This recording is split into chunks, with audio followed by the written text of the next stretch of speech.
Hey, Fromaholics. We're here. Sorry for the lateness. This is an unusually late live, but there's a lot going on Friday nights anyway. A lot of lives going on, and I wasn't feeling well, so I decided to just wait for Doc, and we're gonna be doing a deep dive into the showrunner of From tonight for our From Academy topic of the week, which has been put off a few times now. We're finally getting get to Jeff Pinkner, the showrunner of From. That's his official title. He is the showrunner. I mean, like there's a team of them, the three J's, but his official title is showrunner. We're going to talk about him and some of his background. He's worked on some of my favorite shows, Lost and Fringe. I mean, what a Mm. pedigree! I just those are two of the all-time greatest for me. Um, so I'm glad I got Doc here tonight. And um, how are you doing tonight, Doc? I'm doing great. Happy Valentine's Day, everyone, or unhappy Valentine's Day, or screw Valentine's Day. I don't know. I don't really care about Valentine's Day. It's just another day. Um, Yeah, I'm just glad it's over. So, yeah, it's worst officially day of the over. year That's for right. me. That's right. Yeah, It's it's over officially over now. for us. Yeah. I hope other people enjoyed theirs. It's the worst day of the year for me, so I'm not sorry to see it go. But I hope other people had a better Valentine's Day. And nice to see our friend Amy here. Uh I threw Amy a wrench last time. I don't expect you to do anything with it. Just in honor of what an awesome member you are of our community, Amy. I thought you deserve a wrench because you're terrific. So you got a wrench. And yeah, happy to do it. And you can just feel free to hang out and chill. You don't have to do anything with it. You don't have to have moderator duties, but I thought you deserve a wrench. And you're just one of the kindest members of our community. So, people who are like I think one of the roles of moderators, is it's not always like most of the time in our community, moderators don't really even have to do anything because the Frumily is notoriously kind. Um, and I think one of the roles of moderators is just to be role models. So some of the kindest people in the community, I mean, why not? Like you're already basically being a moderator because you're modeling kindness for other people. So, you why not? I could. Everyone is amazing. I could throw everybody wrenches, but then the entire chat would be full of blue wrenches, and it would be kind of overwhelming. So, um, anyway, welcome. Hey, Samuel, nice to see you. I hope you're having a good night. Good morning and good evening, everyone. Martin, nice to see you. Hey, Grant Gregory, good afternoon, good evening, or good night. Truman Show vibes. Yeah. Whatever time it is for you. For Grant, I don't even know. He's in Australia. I can never keep up with whatever time it is there. It's well into tomorrow for us, for what would be tomorrow for us. Grant dropped his Doug Hughes interview, so if you haven't checked that out, please check that out. Grant, did I give you a yeah, you have a wrench, Grant. Um, please drop your the link to your interview in the chat with Doug Hughes. He did an amazing interview. And I'm here to tell you, I've spent many hours talking to Doug offline and online at this point with multiple live streams. I've watched every interview that he's done, and this one is unique.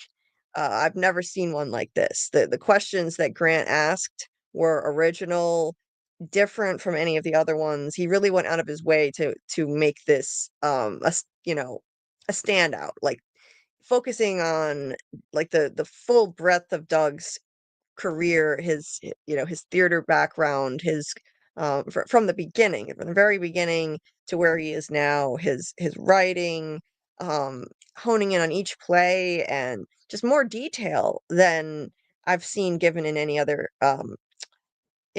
interview on just the amazing career that Doug has had outside of just From, because there is so much more to him than just this 45-second scene as the man in yellow. Like this is just a blip, and it's going to turn into something huge. But I mean, there's so much more amazing stuff to learn about Doug and his personality And just some fun questions he threw in there too. It's a very entertaining animations and edits that I was impressed by. I was not expecting. So I'm impressed by his skills. And so yeah, it doesn't matter if you've watched all of my live streams with Doug, all the interviews. This is definitely worth a watch, 100%. So if you haven't seen that, check it out. I also shared the link to it in my Discord. And just good job, man. You did a fantastic job with that. And I know Doug really enjoyed it. And it was refreshing, I'm sure, to him to get to talk in more depth about the entirety of his career and not just the man in yellow, the man in yellow. I mean, we all know everything about that by now, but I think the fandom has truly fallen in love with this guy as a person and his career in general. So we want to hear more than just from stuff, like so um yeah, check that out for sure. And I'm looking forward to seeing that. I've been waiting for that to drop. yes, it dropped right before Severance dropped. So I was able to catch most of it when it dropped live, and then I finished it later after the Severance watch party. So if if people missed it because you were getting ready for Severance, make sure you go give that a view. Um Yeah. Hey, Sergio. Nice to see you. Channel was referred. Oh, nice to see a new person in the chat. That's cool. Very cool. I'm curious where you did hear about us. If you'd like to share. That's very cool.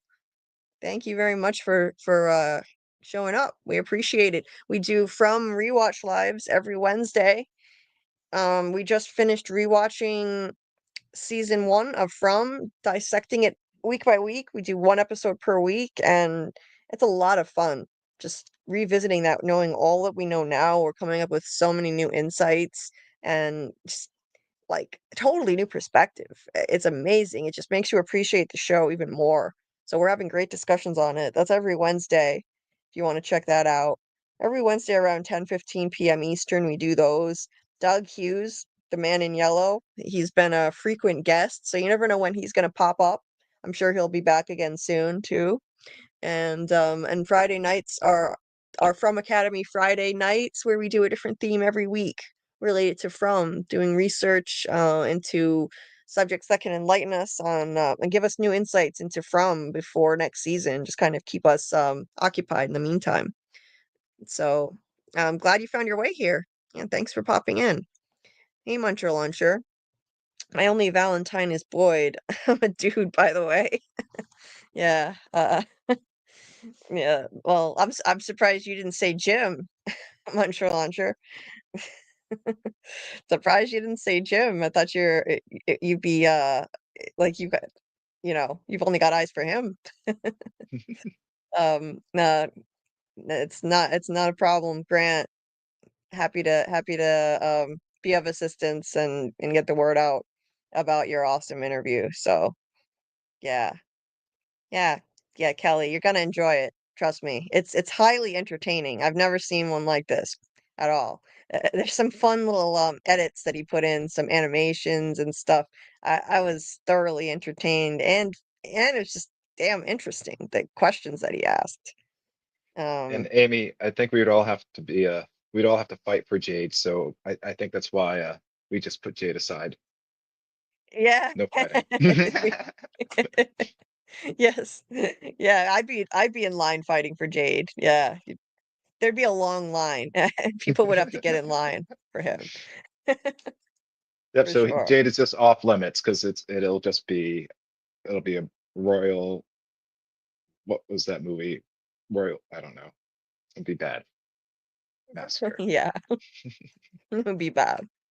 Yeah, I think he'd probably be the most popular in the entire show in terms of, thirst trapped. So, yeah. I'm thinking Even the that, way he looks now. Sorry, what?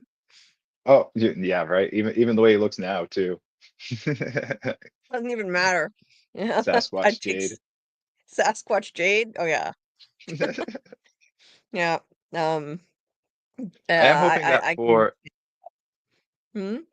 Oh, I am hoping that for next Valentine's Day, maybe I'll have enough commodity credits saved up to bring a giant space monster here to Earth and, you know, smash everyone's ex's house.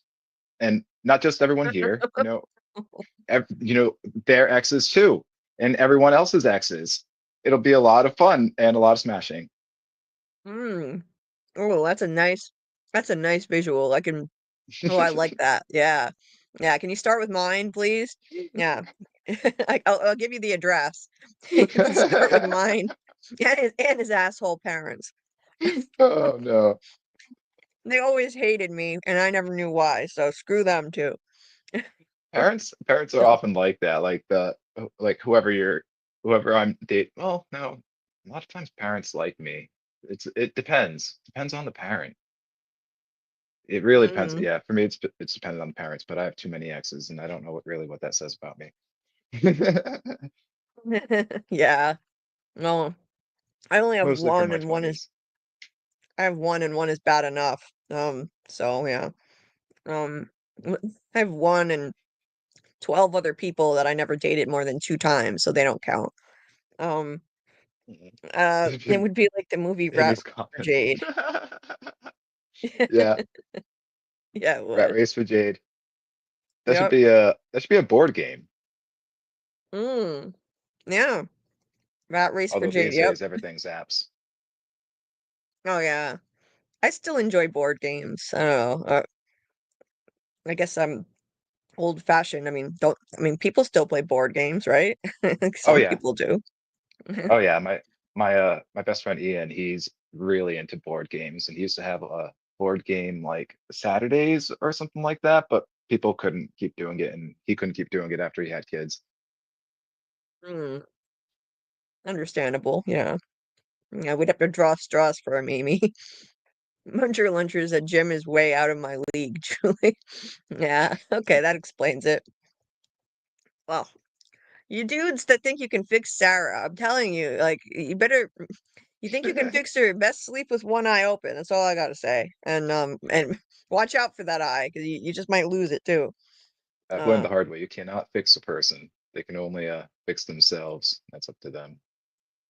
yep, no, you can't fix anybody. I learned that the hard way too. I thought I could. Yeah. It's Yeah, it's it's just a not recipe for a possible. toxic relationship. Yep. Yeah, no, it doesn't work. Martin says, I'm quite surprised that nobody in Fromville is like Hurley with the headphones. Julie and Ethan arrived listening to music or watching something and the tech was working fine when they were first there. Um, Now her cell yeah, phone it stopped was, working while she was driving in, before they yep, saw the tree. yes, yep, it was working fine. And then when they saw the tree, they lost service. Julie lost service. Tabitha lost service. Ethan had his iPad. I don't. They didn't really show anything, but I'm assuming that didn't work either. Yeah. Um. I'm guessing that Elgin. Elgin was listening to music. Sorry, what? I'm guessing that like it just cuts off their connection, like their internet connection. I imagine that Mm-hmm. everything that's on the device will still work, just what it won't have be connected to your phone or internet, so everything's gonna be landlocked onto that phone. No internet, you're Right. not gonna be able to text out. But if you got music on the phone, you might be able to listen to it. Yep. Until the battery dies, and then there's no way Yep. to charge it. Right. But Well, yeah. If you do, they have outlets or just those lamps? the outlets don't work. But if they, I don't know why they haven't started show them actually once they make that revelation that they can use the lamps as power sources, they could plug anything in there. So they have Mm, they could use their phones as cameras. They can whatever they have saved on their phone, they could access. So they could literally plug their phones into the lamps. But no one's ever done that. no, But and they could. they really should use that drone to survey and take image and like take pictures and video if it can. I know, right? Like get an aerial view that they have Colony House, but that's still not high enough to see as much as they could send that over the forest. That's what they really need to do. Right? Um Have it follow the road. See where if it bounces the drone back to at some point. Yeah. Yeah, that But would it's be an gotta, interesting experiment. but if it flies high enough, I imagine it's gotta be able to see far enough. But that doesn't mean that Hmm. someone's actually gonna be able to get to that point once Right. they get to it. Yeah, it probably bounces them back. Anyway, um, It was do we want to underused. get started? Yeah, yeah. Oh, I was just gonna say, um, Elgin arrived with headphones on, listening to A Hard Rain's Gonna Fall. So whatever he had, he must have had that saved on his device. I just realized that. It didn't stop Mm. working. He was already in town. Never even thought of that till now. Um, and no, Grant, Sarah Sarah doesn't just need a hug. And she's seriously messed up in the head. I empathize with her, but you can't fix her. She is She's got a broken lot of stuff beyond to work repair. through. She Yeah. needs a therapist and maybe some meds. Hmm. Um, the only Yep, ones who right can fix there. someone are doctors and drugs. Yep. Yeah. Just like Samuel was saying what you were just saying, Doc. Same thing. Um, anyway, yeah, let's get started. What we were All gonna right, so discuss tonight. tonight we're going to discuss Jeff Pinkner, one of the showrunners. The main show, well, not the main showrunner, but that's his official role as showrunner. And we are going to discuss his production company, Midnight Radio. Before we do that, I'm just going to discuss the different production companies that are involved in From a little bit, just to give us a sense of what the terrain looks like and how these parts interact. Um, Hmm. so, do you know anything about Midnight Radio, Julie? No, actually, I didn't have any knowledge about it up until you sent me the notes, which I do have here, so I'm looking at it actually at the moment. I had never heard of it until recently, until doing this research. And apparently, I missed another production company when covering John Griffin because he has one too that is also involved in From. So I'm kind of surprised that they, or I don't know if I should be, because usually I'm used to looking at movies rather than TV shows. But there are quite a number of different production companies involved in From in different ways. Midnight Radio is the primary production company involved in the show From, or at least in its creation. And Jeff Pinkner is the main contact person with that company for From. So he's the one from the production company that's working on From. The production company is, helping because they're producing and making the show. Um, and so they're the main makers of the show, basically, is Midnight Radio. Um, Hmm. and they do most of the executive producing. Um, this includes overseeing the show's overall creative direction, narrative development, ensuring that the vision is brought to life. Its founders include, well, Jeff Pinkner's not really a founder. Well, I guess he kind of is. They changed the name to Midnight Radio when he joined in. But he is directly involved in shaping storytelling and character development and thematic exploration. They're responsible for the narrative complexity, the genre blending, and atmospheric storytelling. And their work also involves script development, possibly casting decisions, and the production to managing the production to align with the show's intended tone and style. So uh, they do all the Hmm. they're involved in character creation, script developments, basically main creation. There is also a few, well, there are also a few others. There's E1 or Entertainment One. They serve as one of the production companies, and let's see, their involvement is mainly in production and distribution. They do some co-financing of the project, managing international distribution rights, and aiding in marketing and sales. They might also have some say in production logistics, ensuring that the show meets both creative and commercial objectives. And then there's MGM Plus, formerly Epix. And MGM Plus, it's not just a network, but it's also a studio that's involved in the production of From. Um, and Hmm. as broadcaster, MGM plays a significant role in commissioning the series, providing the primary funding and overseeing its broadcast strategy.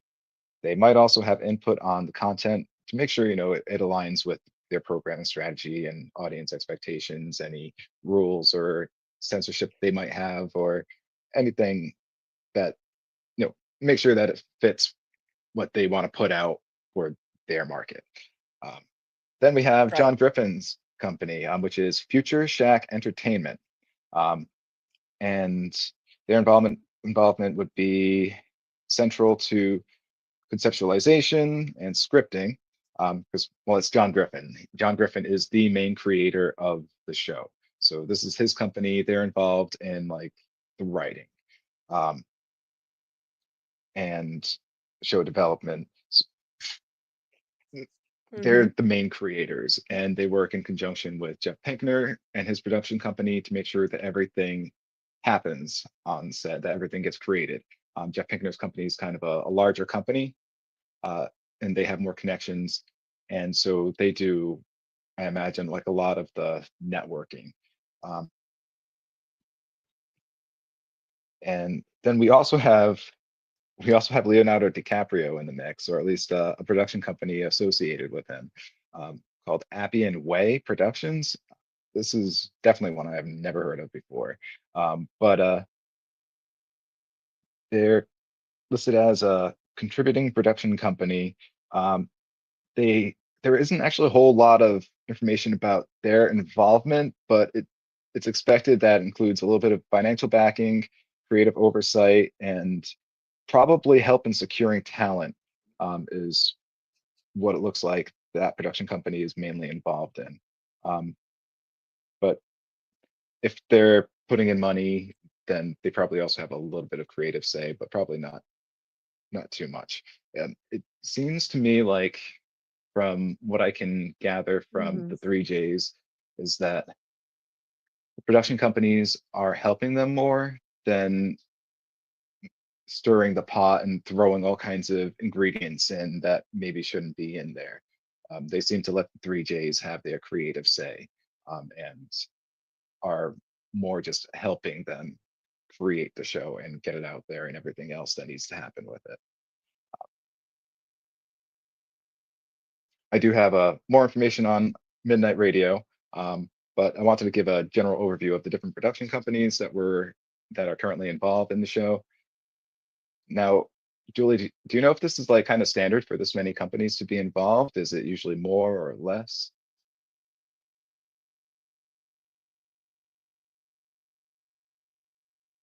It seems like more. It sounds like more than usual. Um, to although I mean, I don't know. In terms of production companies, it sounds like maybe more than usual. But um, um, by the way, can you hear me all right? I think there's something wrong with this laptop.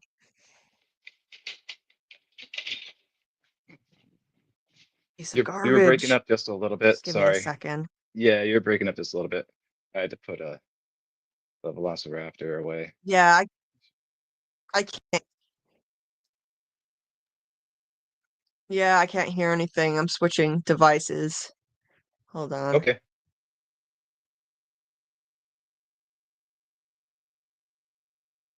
All right. So I'll talk a little bit more about Midnight Radio. Oh, actually, no, I should probably read from the chat. That'd be fun. I haven't done that too much before. Trudy is the best girl in From. R.I.P. Aw. Yeah, they said they put that bicycle scene in after the fact. Well, they created the bicycle scene after the fact, and when they created the bicycle scene where she tells Jade that she would ride him like an alabaster dragon, they're like, "Oh, we love her," but they had already killed her off, so it was too late. But yeah, she was fun, annoying, Yeah. fun. Yeah, she was. Sorry about that. Yeah, there were briefly two of me. I cloned myself. I Or I did you was sever yourself? or did I sever myself? Yeah. It's duality. I added myself on my other device, and then I kicked myself from the first device. That laptop's garbage. I could hardly even hear you, and then you couldn't hear me. So sorry about that. But I heard most of what you said, and then No worries. and I was trying to answer you. I don't know Hey, if it's now, standard for that many companies to be involved in the production of a show. I do know that there are less people involved in terms of like the writer's room. Like it's not. I saw from watching an interview with John and Jeff that the way they described it, it's not a chaotic writer's room like a typical TV show where there are a lot of different voices, jockeying to be heard and trying to give everyone a chance to have a voice in it. Like they have a much smaller circle in terms of shaping the show, and I think that's a good thing. It narrows their focus, and I agree. it makes it more consistent, I think. So you don't have the show veering all over the place in terms of quality, and inconsistencies in the writing. It's more streamlined. The three J's are really at that, sharing the leadership role, and then they don't have a lot of writers that work with them. It's a nice small team in terms of that much I know, and I think that works to their advantage, really. Lost had a lot of different producers involved. A lot of them. Also a lot of writers. I think that might have been one of the problems with Lost. Yep, I think so, Too definitely. many, too many hands and ingredients in the pot. Too many cooks in the kitchen. Hmm. Hey, Decipher, nice to see you. Hey, Decipher. I Oh, I see a comment from Mr. Grant Gregory. He thought that he was the founder. Oh, I guess I should probably do a little bit of a rewind. So the show was Hmm. created by John Griffin. Um, this is kind of his story baby that he's been working on, brewing, and trying to get out for what was it, like 20 years or something like that. He's been working on the story, at least in his head. He's been trying to get it out for a while. It'd gotten a green light from YouTube Red, I think it was called, and then it didn't go forward, which he was very happy for. He was working with MGM already. They were, I guess, involved in the potential production of it on YouTube Red, and then at some point, um, they got involved with MGM Plus, well, with MGM more directly, and put it out when MGM Plus was Epix. I Mm. think that's when it first came out, right? Yep. Um, and so how it got started was basically, I don't know how they met, but John pitched the story to Jeff Pinkner, and Jeff Pinkner liked it because it had a lot of the same ideas that he likes, which is kind of human stories and like grounded stories in in like extreme and wild circumstances. Hmm. And he really liked the character stories. So and he also takes the sci-fi thing, as we'll see when we dig into Jeff Pinkner's career a little bit more. But so he loved it, brought it to Jack Bender, and said, "Hey, we think we have a show here or whatever. We want you involved." And Jack Bender was like, "Okay, but there could be no egos and no assholes." I think it was, right? Wasn't that Jack Bender that said that? Yep, that was Jack Bender. And Yeah. I think he might have also like reaffirmed, okay, but this has to be like character focused, and focusing on character stories too in this. And they all seem to be just already naturally on the same page, because that seems to be the type of story that John Griffin wanted to tell. And so that's how From was born. And so tonight we're diving into Jeff Pinkner and his companies a bit. Um, and his production company is Midnight Radio. And so when Jeff Pinkner bought the pitch, so I guess I don't know, I it's I don't know exactly how they do it, but I'm sure there's some sort of contract involved or something. But he bought the pitch, and yeah, So now he's got his production company involved. John has his production company involved too. I don't know if his production company formed before or after or during the show's production. It might have formed for the show's production, is what I'm thinking. Mm-hmm. And so Midnight Radio actually existed before it was called Midnight Radio and before Jeff Pinkner was involved. It was originally called Space Floor Television by Josh Applebaum, Andre Nemec, and Scott Rosenberg. The name Midnight Radio was adopted around 2014 when Jeff Pinkner joined them. Josh Applebaum is known for Mission Impossible Ghost Protocol and one of the Ninja Turtles movies, Teenage Mutant Ninja Turtles. I don't know if that's the newer one or the older one. Mm. Um, Yep. Andre Nemec is known for Alias and Life on Mars. I have not seen Alias, but I've heard a lot of great things about it. Same. Yeah, I've never seen that, but I've heard it's great. And then we know Jeff Pinkner from Fringe, Lost, Alias, and From, and a lot of other things.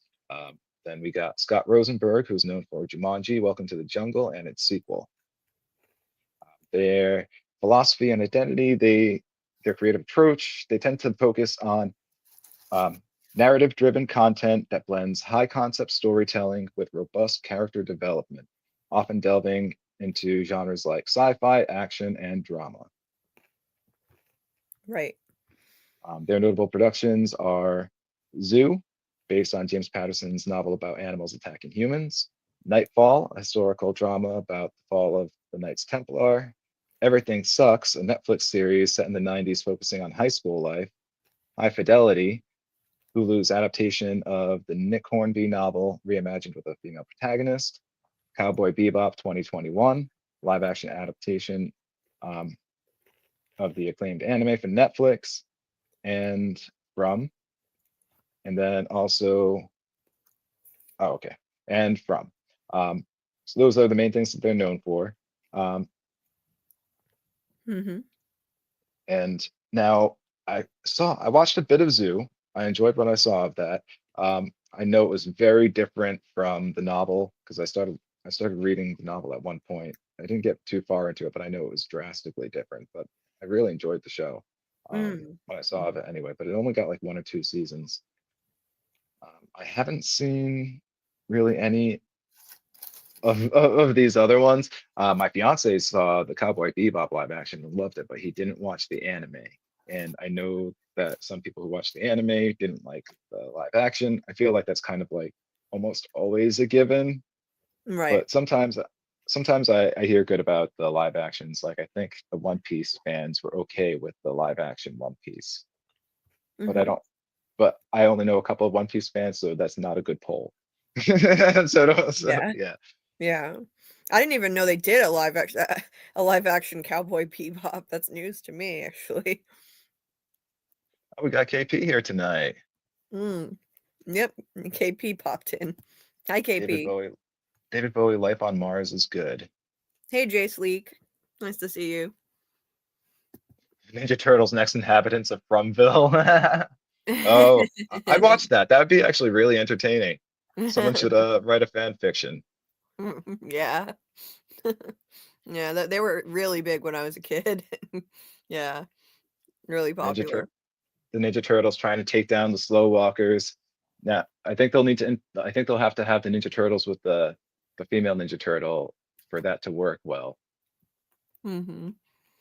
Because after they defeat the Slow Walkers, the Slow Walkers have to come back. Right. Yeah.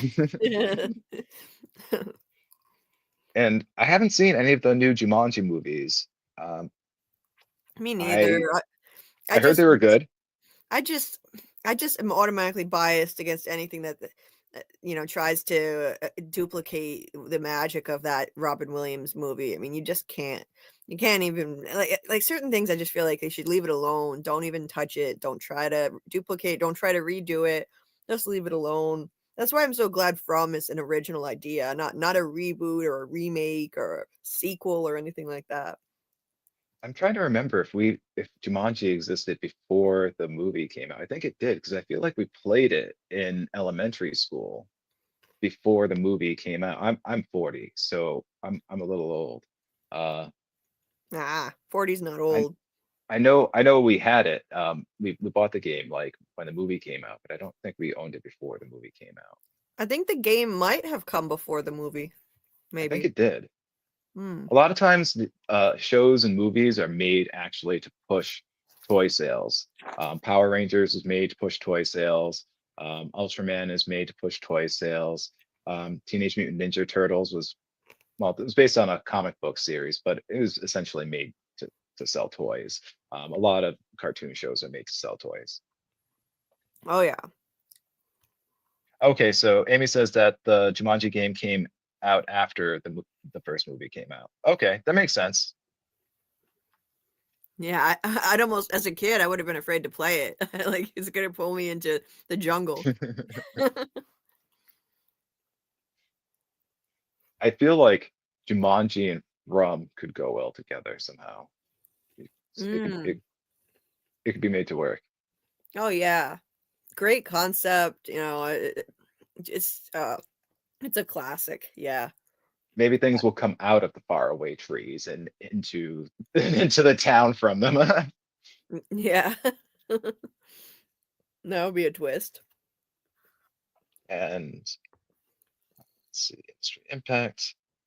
So Midnight has secured deals with major studios like Amazon Studios, Netflix, and MGM Plus. So they're a big player. They work across all the different platforms. Um, that I kind of already said. Uh, oh yeah, mixed reviews. Some of their projects, like Cowboy Bebop, have faced some backlash. Um, Apparently, Zoo and Everything Sucks didn't go on so well, and they got canceled because people didn't like how the shows were going. That's Hmm. disappointing. But stuff like that happens. You take risks. Right now, From is one of the main things that they're working on. Don't think they are. I don't think they publicized anything else that they are working on right now. I know Jeff Pinkner. I think he's also involved in something else. I'll get to that in a little bit. Hmm. Okay, the role in From. So they serve as executive producers, overseeing the show's development, ensuring the creative vision is realized. Jeff Pinkner's background and complex narratives. Actually, this we can get into a little bit later because now I kind of want to rewind a little bit, and we've talked about the production companies a bit. To talk more about the production company, we're gonna have to talk about Jeff Pinkner. So now I feel like we need to rewind and talk about Jeff Pinkner and his life a little bit. Sure. Okay. So he was, all right, uh, age at one point. Okay, well, I guess his age is not important, but he was born to a Jewish family and graduated from Pikesville High School in Baltimore, Maryland in 1983. He graduated from Northwestern University in 1987 and Harvard Law School in 1990, Wow, no of all way. things. Yeah. So, and that's something that I found incredibly fascinating was that he graduated from law school. And like, how does that connect to making a TV show? Right? And That's crazy.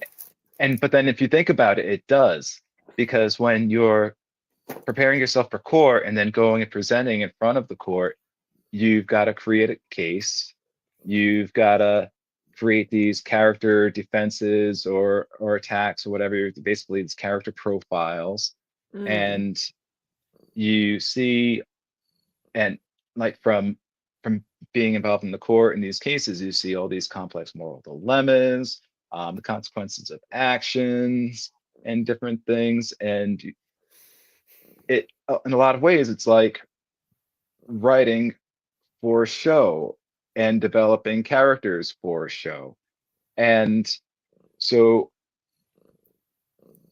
I can see from that why and how Jeff Pinkner is so focused on character development and why that's one of his main, I guess, fortes, as it seems. Right. And and it comes from his background in law. That's what I think. Because like that's, I don't know. It's just kind of insane that someone would go from law to making movies and TV shows. That's wild, yeah, because you know how, I mean, what it takes to actually, first of all, get into law school and then not only, get through it, but pass the bar exam. I mean, that is like an extremely difficult thing to accomplish. And Harvard law, that's the best of the best. I mean, people go from Harvard law to careers in Congress, sometimes become president, like you could Right. literally like become president of the United States. Like, so to veer into making TV shows, that's a 180. I mean, I just can't imagine putting that much work, I mean, into becoming a lawyer and then deciding to switch gears to that degree. That's shocking, really. So Um, he was already involved, even though he went to law school, he was already involved in I guess like writing, because he was he was involved. So he was doing freelance writing, and he must have been doing this while he was in law school too, because he's got some sort of involvement um, with the A Team and 21 Jump Street through his association with Stephen J. Cannell. Um, and let's see here. It says he began his career in the late 1980s or early 1990s as an assistant to Stephen J. Cannell, prolific producer known for shows like A Team and 21 Jump Street. So he mhm, had some sort of connection with him through freelance writing. Um, right. I just misunderstood that. I thought I read that he was involved in those shows. No, that person was involved in those shows. But He was an yeah, assistant. Yeah.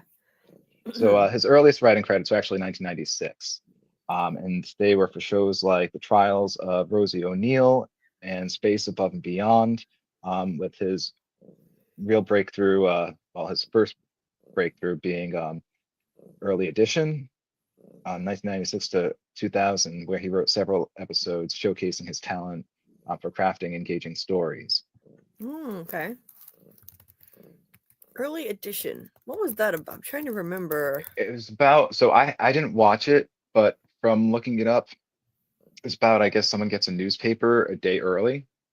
So it's got like the future events basically.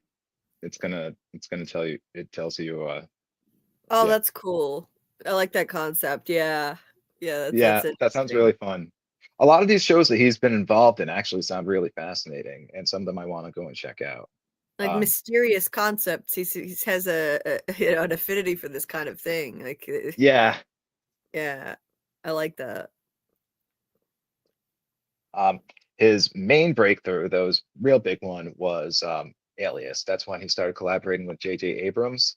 Um, and there was a oh, shoot, where do I have it? Oh, I'm not gonna be able to find that quote now. But there was something like that's when he became part of like the inner circle of their is it not high energy, but oh, fast-paced, mystery-driven writers. Mhm. Yeah. Um, he he was on Alien. He joined Alias in the third season as a co-producer and eventually became a showrunner. His contributions included introducing complex narrative arcs and character backstories, which played a significant role in the show's success. As we probably all know, he was involved in Lost as a consulting producer. He helped shape Lost's intricate mythology, working closely with Damon Lindelof and Carlton Hughes. Um, Mm. Yep. CUSE. His Yeah. involvement was crucial in navigating the show's notorious plot twists and mysteries. Well, And yeah, navigate, I mean, all of this stuff, like what you said about, his contribution to Alias being, introducing complex narrative arcs and character backstories. I mean, you could say that as a through line between Alias, Lost, Fringe, and yeah, From. It's definitely something he specializes in and excels at. yeah. he seems to really love creating and like weaving them like a tapestry, like almost like all these like weird narrative arcs and mysteries. It's pretty cool. And deep character backstories. Yeah, in all of these shows, these Yep. major shows that he's been involved in. So that's I interesting.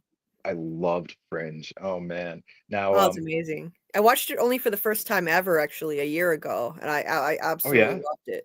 Yeah, I loved it so much I took notes on it, even though I didn't even have a channel I was covering it for. I just took notes and I followed along with a website called Fringe Connections, where you can like which for every episode you can read as a first time watcher, like it doesn't spoil anything for you, but it makes connections to everything you've already seen, so it doesn't spoil anything, for future things.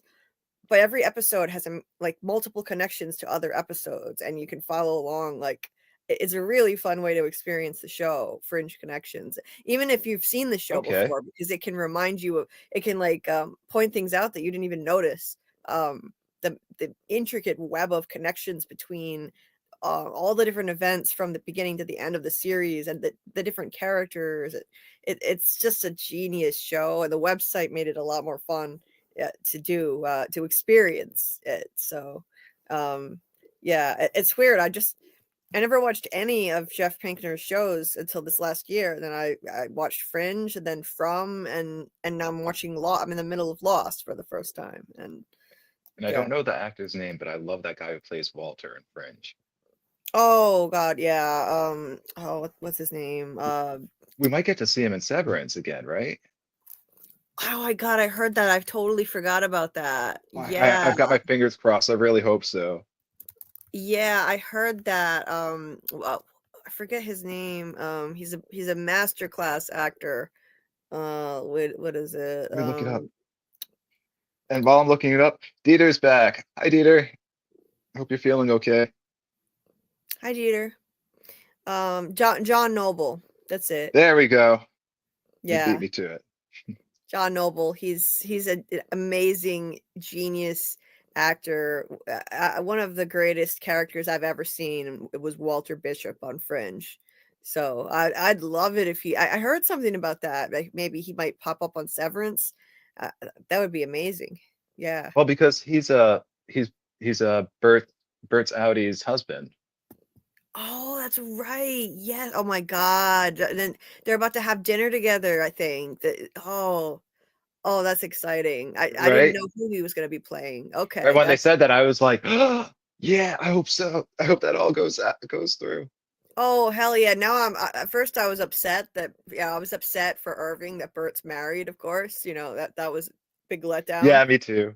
But knowing that it's Walter, not Walter Bishop, but knowing that it's going to be John Noble, okay, no, this is totally worth it. And maybe they can be like maybe they can be a throuple, the three of them. Why not? Right. It's 2025.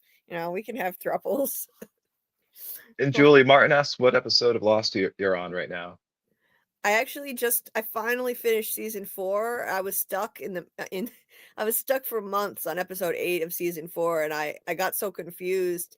I had to go back and watch some stuff over again because season 4 gets so confusing and complicated, and my brain was in from mode when I started my channel. So I finally went back and I Mm. finished season 4, and now I'm on season 5. I think I managed to finish season 5 episode 1. I'm on episode 2 of season 5. It's weird. Season 5 is venturing into some weird territory. I think I'm seeing now. Oh my God. Oh, Jesus. I just looked down. I've been eating chocolate and I didn't realize I had this little chocolate covered pretzel. I must have dropped it on my Oh shirt. no. My cat has been laying on top of me, and she Oh just got up, no. and there's like this melted chocolate covered pretzel all over myself. Oh. And it must be all I- over her fur too. Oh no. Good thing I'm wearing a shitty t-shirt that I don't care about, or I would be upset. Um, That's worse than me spilling hot sauce on myself earlier. It's like right on my way to work too. I stopped to get some food, spilled hot sauce on me. Like, Well, I'm wearing a shitty I couldn't care less about this shirt, so if it's stained, I really don't care. It's just kind of sticky and messy, but that's alright. I At least, just don't want my cat licking the chocolate off herself. I don't think cats are supposed to eat chocolate. yeah, they're not. It won't. It's not good for them. It won't. That small amount won't kill her or make her sick. Really, it might make her throw up. Probably not, though. I don't know. I don't think it's going to be appealing to her. My cat, when I like, I don't know. Some cats are weird. They'll eat weird things. My cat doesn't like any of the candy that I. She's not interested at all. I like. When I open a bag, she has to run over and see what I got, and I let her smell it. Whenever this way she knows it's human stuff. And Mhm. when's candy, she's not interested. Chips, though, I can't let her smell the chips because she will want those. Oh, really? Chips? Yeah. That's Yep, weird. chips. She licks the salt off them. Oh, yeah. My cat will eat anything, anything at all. Like, if you leave out some spaghetti with sauce on it, she'll try to lick the spaghetti. She'll lick the sauce. Man, weird shit that cats shouldn't like. She'll eat almost anything. Um, anyway, yeah, I'm very much enjoying Lost. Hey, Debbie, Abby, Babby. Nice to see Hi, you. Debbie. Yeah, Lost is amazing. I'm really enjoying it. Season 5 is getting weird, but I'm enjoying the ride. It's a lot of fun. It's a lot of fun. Oh yeah, I forgot my banner. Yeah, I do that all the time. Yeah, thanks, Dieter. My cat also Um, always thinks of food. yeah. Um, and hey, Brandon K. Nice to see you. Um, it's no, we for once Doug is not here tonight, but Doug is a frequent guest, and I would not be surprised if he's here again soon. Um, um, oh, thank you so much. I appreciate it. I love what you've created. Keep it going. Thank you very much. Thank you. That's very kind of you, Brandon. I appreciate it. Thanks for being in our last live too. Uh, Good thing it's not ketchup, that's equivalent to spilled bong water. Yeah. Yeah, ketchup's never coming out of anything, for sure. Amy spilled Kool-Aid on her shirt while watching Yellow Jackets. Yeah, Oh, that's right. That came out tonight. yeah, yeah, it I'll did. have to watch that tomorrow. Oh man, I'm looking forward to that. Yeah, yeah, I will, Debbie, if I have questions, I'll DM you about Lost, because it's getting weird. The time that what's confusing at the moment, Martin, the weird time travel shit that's going on. The island moved and now they're all moving like they're all like all the people on the island, the castaways are traveling through time except they're not traveling at the same points where the others are. The others are in a different time and like Well, I don't even so remember that. Oh my gosh, so so at it's one so point long. yeah, so they're moving through time. They don't know if they're in the past or the future at any given point, and then there's a flash of light. Now they're in a different time, and Ethan, who's been dead for a while, one of the dead others, he shows up and he's like, "Who the hell are you?" And he doesn't know who John Locke is. He's like, Ben appointed me to be your leader." Ethan said, "That's the most ridiculous thing I've ever heard." Uh, but it really did happen. It just this is the past, so Ethan doesn't know what he's talking about. It's extremely confusing, and I don't know what's happening with the weird time jumps. I don't understand what's happening, but I'm along for the ride anyway, regardless. Hopefully it will start to make sense. I did find it kind of fun. I'm seeing more Richard. I want more of this weird I think I'm starting to now understand why it seems like Richard doesn't age because Richard I'm guessing Richard doesn't age because he's just been time traveling this whole time.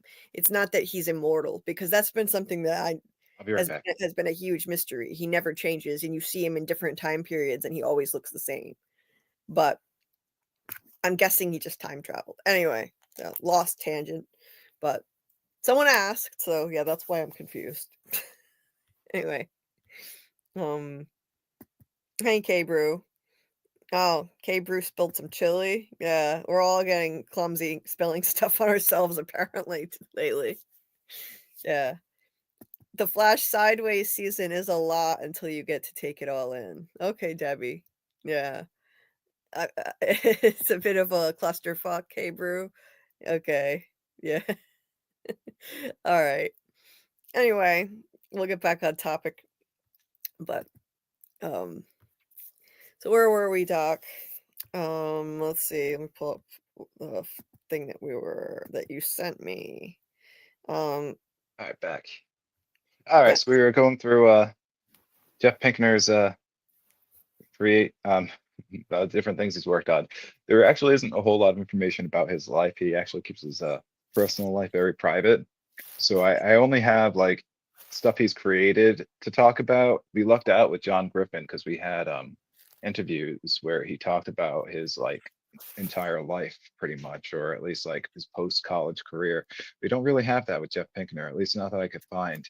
Um, but there's also a Right. lot more stuff out there when you search for Jeff Pinkner, and trying to refine it can be a little tricky. Mm-hmm. But yeah, so he was involved in Fringe. He was involved through season 4, and he came back for season 5 in a consulting capacity. Um, I think he left after season 4, and then was just in a consulting capacity after that. He had something else that he was working on. Um, I think was that when he started working on? No, that's not when he was working on the Dark Tower. I don't know. He was helping with something else. Um, Mm-hmm. and Fringe is known for bold narrative choices, including alternate universes, doppelgangers, and timeline altering events. Um, his signature touch of psychological depth and intricate character development was evident throughout the series. After Fringe, he worked on contentiously The Dark Tower, 2017. He co-wrote the screenplay for this adaptation of Stephen King's series. Despite its mixed reception, the project showcased his ability to adapt complex literature for the screen. Um, that movie, I won't watch it because I haven't read the books, and I'm told that this movie gives spoilers for the whole series of the books, um, Oh, and gives them early in like this first movie. And for some people, I have a couple friends that are big Stephen King fans. They're like, yeah, it ruins the book, so don't watch the movie. I'm like, oh, great. It's like, even if it's a bad movie, I should be able to watch it and form my own opinion, but it might give me spoilers. So, and I want to read the books. So I'm gonna hold out. right. I'll watch it eventually. He worked on a show called The Crossing in 2018. He co-created this short-lived sci-fi series. It's about refugees from the future. It sounds actually kind of fascinating. I've been really long-term brewing on a storyline that kind of might involve something like that a little bit. Um, Then he was involved in Colony 2016, 2018. He took over as showrunner in its later seasons, bringing his narrative depth to the dystopian setting where humanity is under alien occupation. Oh, I heard good things about that. Yeah. Colony. Yeah, I did Oh, too. oh, that one had the guy who played Sawyer from Lost. Okay, now I definitely need to Oh. watch that because I'm obsessed with him. Yeah. Yeah, people have told me that I would like it. I haven't seen it though. And Oh, then yeah. this Yeah, next yeah. one actually sounds kind of intriguing to me, but I think it was only one season. The Passage. It It's he well, Pinkner served as executive producer for it's a vampire themed series based on Justin Cronin's novels, focusing on the human elements within a vampire apocalypse scenario. Mhm. So that Okay. makes me think a little bit of The Strain, Right. maybe. I don't know. I haven't seen any trailers for it. I'm just like, but reading that, it actually sounds pretty interesting. Mhm. So yeah, he along with Andre Nemec, Josh Applebaum, and Scott Rosenberg formed Midnight Radio, basically basically reforming the company into Midnight Radio. It's had a huge impact on genre television. Um, I feel like a lot of these writing styles really have changed how TV shows are written now and people's expectations of TV shows. I mean, like, I feel Mhm. like without Lost, we wouldn't have, we probably wouldn't have gotten Game of Thrones like it was presented. Or Game of Thrones, it would have been until Game of Thrones came out or something along those lines before we saw that sort of narrative style for TV shows. Um, but I don't know. Do you see like Lost and like the influences of this type of storytelling that like Jack and Jeff have like allowed to like, I don't know, that they created or kind of popularized? Oh yeah, I mean, Lost was a trailblazer, hugely influential. It's like it's like the granddaddy of the mystery box show. It's because of that that we have a show like From now. I think I mean they're very different shows. They're in different genres, but just that type of mystery box storytelling, um, with the ever expanding canvas. They talk about that on the with From, like this ever expanding canvas, where the story starts and it just keeps evolving and expanding, bigger and bigger, and the story arcs of the characters. It's just nothing like. I mean, nothing like anything that we have seen come before. Lost. So um, yeah, so I mean, we have Lost to thank for so many other great mystery box style shows that came after. Just love it or hate it. But some people it was polarizing. Some people hated the ending, um, but it completely changed the game. It was revolutionary. You know. And there are a lot of parallels to From. Some people think there are Oh too yeah. many. Some people overdo it, to be Oh, honest, and people do overdo it, but there are definitely a lot of parallels at the same time, so it makes it kind of easy. right. But it's like this is From is not a spin-off of Lost, and they don't want it to be. Right. And they they make that clear. Like this is not the same. This is not a spin-off of Lost. They're proud of their work on Lost. Jack Bender directed the finale, and he's immensely proud of it. And they're proud of what they did with it, um but From is its own creation. It might borrow from like the same type of playbook in terms of mystery box storytelling and deep character backstories, the character drama being like at the heart of it rather than I mean, yeah, the mystery is important, but the character, like the deep character drama and the relationships are really at the heart of it. So you can look at those as parallels for sure. Um, Yeah, as Martin says here, From is definitely a brainchild of Lost, as they call it. Anyone who has problems with Lost didn't rewatch it enough. Oh my God, he'll die on that hill. The ending was perfect, and all Losties agree. I don't know if all Losties agree, but I need to rewatch it. yeah, And yeah, yeah, a lot of people too are talking about Stephen King. Amy loves Stephen King. Dreamcatcher and the Regulators is good. I haven't seen or read the Regulators, but I loved Dreamcatcher, especially the book. The book was so much better than the movie, but the movie was good too. Um, Desperation was good. Um, and The Long Walk is being made into a movie by the Hunger Games director. Now, the cool thing with Stephen King is Stephen King seems to be a bit of an influence on From, and also on definitely and definitely on John Griffin, and I'm pretty sure with Jack Bender and probably with Jeff Pinkner too, because they've all been involved in some sort of Stephen King production except for John Griffin. But John Griffin has stated in an interview that that one of the movies that like really impacted him as a child was Salem's Lot. That for some reason that movie like really freaked him out as a kid and had a big impact on him. And I feel like we can kind of see that with From a little bit, with the right. whole like town town is like beset by these creatures that come out at night that they look like humans.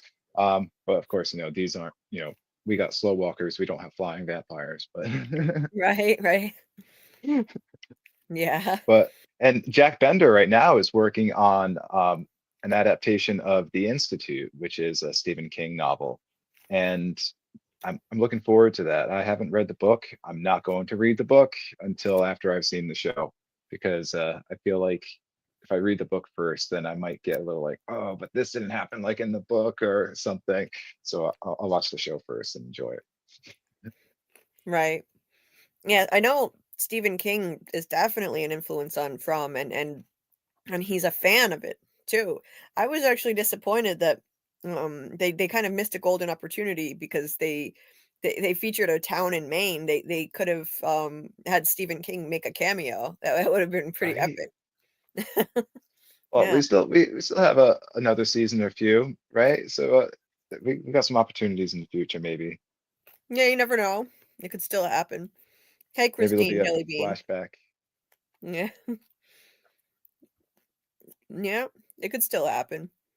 But yeah. I know Stephen King's a big fan of the show, and he's got good taste, you know. He knows That's what's right. quality work. Um, I'm looking through the chat real quick, see if I missed anything. All right, let's see. All right, storytelling philosophy. Pinkner emphasizes character-driven narratives, often exploring themes of family, found family, and the human condition. And I feel like we've definitely seen a lot of that found family situation and From, especially like look at Colony House. That's like a giant found family right there. oh God, yeah, yeah, that's definitely it is truly like the family you make. You know, it's you know they act like a family. Donna's like the house mother for everyone. There is like I find it interesting because uh, the things I read about Jack Jack, there's there's so many things as far as like their creative voice that is similar already to John, and the same with Jeff. Like they have all these commonalities that allow them to be this really unique combination of writers that they're all Mhm. on the same page, but they all bring something special to the table. And Mhm. I think that we're really lucking out with the showrunners that we have with this show. Right. Yeah, I think so because you know, while it was John Griffin's brainchild and he had a genius idea for the series, this was new territory for him. He didn't have the experience to really do this on his own. Like with you know, he um Jeff and Jack said they basically took him under their wing and they became a team, a true collaborative effort. So it's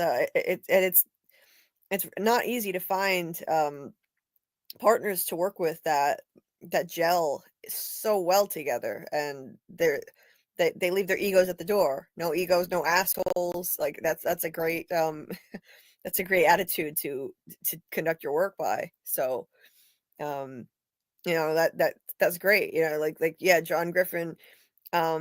Some writers might have difficulty with like seeing their work uh altered, you know, having their original idea changed in some way, but it's like for some reason they just happen to click, the three of them, and you see them in interviews together and they're just always a united front. When you see the three of Mm. them, like the only thing they have to worry about is sometimes Jack Bender gets a little bit too loose-lipped and they've got to be careful with him. He might Yeah. let things slip. So Debbie Ebby Bo Bebby says that Taryn believes that Stephen King will make a cameo. That'd be cool, yeah, if we ever see Camden again, maybe. Yeah. right? That would be Yeah, cool. maybe they'll do a flashback and Stephen King will be like someone's cousin or a Yeah. neighbor, a nosy neighbor. Well, Why is it? I mean, if Julie story walks and somehow gets out, maybe there could be an opportunity there. I don't know. Yeah, I don't really see her story walking and being able to get out and get back in. yeah, I don't really see that either. I think that she can only story walk within Fromville. Yeah. Yeah, I just don't think it makes sense. I like the theory that somehow she makes the phone call though, that I mean, it's awful, but it's kind of a twisted and ironic theory if she's the one who tries to call her parents' house and she makes the call that causes Thomas to fall off the changing table. But Mm. I mean, uh, it could have happened unintentionally. Yeah, it could be that everything's linked somehow, a lot, or at least a lot of events are linked to yeah. Fromville and the lives of these people outside of Fromville before they got there. That wouldn't surprise me. That would actually be interesting. But Mhm. it'd also be really sad, It would be especially if really that was what happened. I would rather it be like the man in yellow that made the phone call. Like I don't want Julie to be culpable for that. Um, I think Right? I think it'd be cool if the man in yellow did it. Which I could Yeah. actually see happening. Yep. Um, There was something that someone posted in Facebook that uh crap. They were talking about something about, I don't know, being watched or something like that, and the lights started flashing yellow. yep. And I was like, oh, I didn't catch that before. So yeah, maybe Oh, you might well, you might recall the scene a little bit better because you watch all that stuff really closely. well. Wait, when was the light flashing yellow? Like, was this um, like what was I feel happening? like Was this season one? I feel like Donna was in the scene. I don't think I saved it, did I? Oh no, I saved it. Where did I save it to?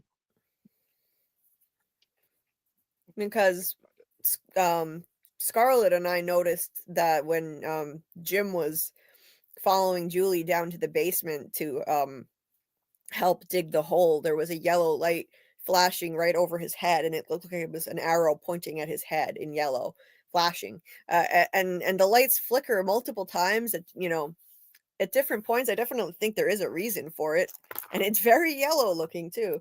It's just some kind of I think it's some subliminal foreshadowing, if nothing else, but it's fun to pick up those little details.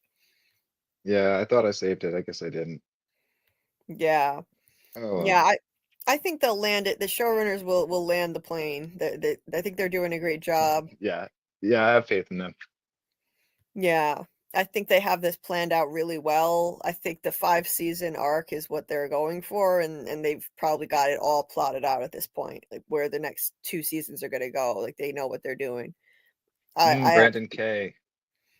Oh, um sorry. no, no, go ahead.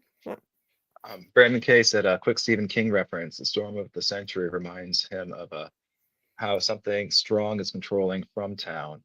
As Wizard said, born in sin, come on in. And actually, yeah, the wizard from Storm of the Century. I didn't realize it was called the Wizard, but uh yeah, he actually reminds me a little bit of the Man in Yellow, come to think of it. Just in that whole like creepy factor, like wearing like these old-timey clothes. Yeah. Have you Um seen Storm of the Century, Julie? That's a really good one. that sounds familiar. Storm of the Century. When did that come out? I'm looking it up. Wait, oh no, that was no. I'm thinking of something else. No, I haven't seen that. Nope, I was thinking of something else, like regarding a storm, some other thing. Yeah, it's a Stephen King film.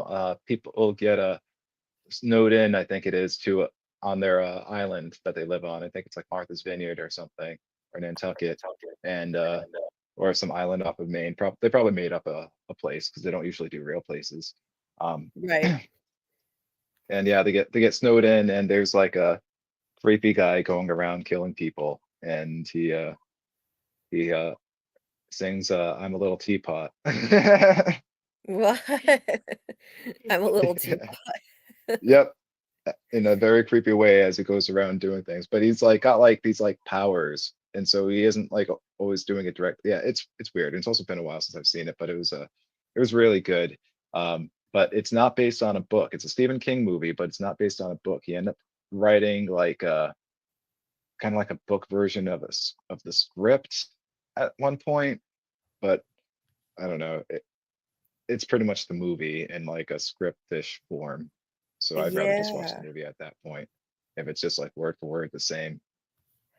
I just read the synopsis. That sounds like something I would love. I love that kind of concept. The town is isolated by a blizzard, and a mysterious stranger shows up and starts like terrorizing people and like using their knowledge to drive some of the locals to murder and I can't say the other word on YouTube, but you know, unaliving Yeah. themselves. And oh, that's creepy. Then he keeps saying, "Give me what I want and I'll go away," with each horrible thing that happens. Oh, yeah, wow. Yeah, this is going to the top of my list. I'm gonna be looking this up. That sounds really cool. Oh yeah, that's a really good one. That's awesome. Um, We and watched Chris that actually in high school. Oh, really? Yeah, in thrillers and chillers class. It was a horror themed class at my school. It was Oh, what pretty cool. that sounds so fun. I Yeah, I would have loved a class like that. At my school, like, the coolest thing we had was just a film 101 class, which I will say was we had a pretty awesome teacher, and we watched some fun movies, and it was a good time, but it wasn't anything like that. yeah, it was a really easy and fun class. It was aimed towards encouraging kids to read and they figured if they get kids to read like stuff that kids from the teachers' days, like that kids used to like to read back then. So it was like Stephen King, Dean Koontz and stuff, all like the popular like horror authors that are like kind of like easy to read. And Mm. some of those books, some of the stuff in them we shouldn't have been reading or we shouldn't have been watching in class. But I think we had to have our parents sign permission slips for those classes actually. There was a Well sci-fi class, but that class was hard. Well, that sounds awesome, but they handled it the correct way, like they should have. My film class did not handle it the correct way. My film class teacher showed us a film that was it was extremely disturbing. Like they should not have been Oh, showing that to us without parental permission. They showed us A Clockwork Orange, and I mean, oh, holy crap. it was like the most like, disturbing scene in the whole thing where, like, SA is happening to women, and it's, like it's horrible, and I was so upset by it. My mom called the school and complained. It was I didn't terrible. see it until college and I was mortified by the movie. I watched the whole thing. I don't remember a whole lot of it because it was like 2003 or 2004 when I saw it. But Yeah. yeah, wow. Yeah, it depicts SA, and they show that to a bunch of high schoolers without parental permission. Yes. I wonder Jeez. if the teacher like only realized what they were doing like as they were showing it or if they just like didn't give a heck. They didn't give a from. She just I don't know what she was thinking. She was this really cool teacher, very popular, and everybody loved her, but she screwed up there big time. I think I was the only one in the class who was upset by it, though. Everyone else seemed totally fine. I don't know. Maybe I Hmm. was just overly sensitive, but I mean, I told Scarlett that, and she said that's horrible. They shouldn't have done Yeah, that. yeah, they shouldn't have done that, especially to a bunch of high school students. I know some people that get really triggered by stuff like that too. So if they didn't give you a warning either and just like threw that at you, Yeah, holy crap. I was shocked. I didn't know what the hell was happening. And Christine, on a different note. Um, I heard their explanation for why it's gonna take them this long to get the next season of From out. It's because their normal shooting schedule is in the fall. I don't know why. Maybe it's just those are the weather conditions that they want for the story that they want to tell. They shoot it in the fall, but they got screwed up by the writers' strike, so it messed up their whole schedule. They wound up shooting season 4, or no, 3, yeah, rather, in the winter, and they don't wanna do that again. Like, they could have shot season 4 in the winter, but it was brutal on the actors shooting in Nova Scotia in the winter, and I don't know, I guess spring and summer are not the conditions that they are looking for the story they wanna tell, so they're going back to their normal schedule. They're starting in September, is what they're estimating, and then they're thinking they'll have it done by the end of the year and out by early 2026. So it sucks. We're gonna have to wait probably about a year. I don't think it will be much longer than a year from now, though. So it could be worse. It could be worse. You know. I I feel like sometimes they say things are intentional that weren't originally intentional. Because I feel like I've heard two different versions of kind of the whole like why it was winter and why it was snowing in Fromville. Because I'm pretty sure I've heard that they didn't initially intend it, but because of the filming schedule that they had to accommodate it, and that's why it snowed and they had to work all that stuff into the story. But then I also heard one of them say in a different interview that they always intended for that sort of thing to happen, and the scheduling just happened to work out perfectly where they didn't have to fake the snow and stuff like that. And I feel like that was a cope, and that was them just like saying, "Oh yeah, no, we intended that," when they didn't. Oh, But I could be absolutely. wrong. Yeah. Well, sometimes they get these happy accidents and then they're like, "Oh yeah, we meant to do that." Yeah. Probably. Um, yeah, Brandon, I'm gonna check out Storm of the Century now. The wizard wanted a kid to train. Ethan. Well, that's interesting. Yeah, I'm gonna have to watch this. It says you're gonna break the Storm of the Century Oh, apart.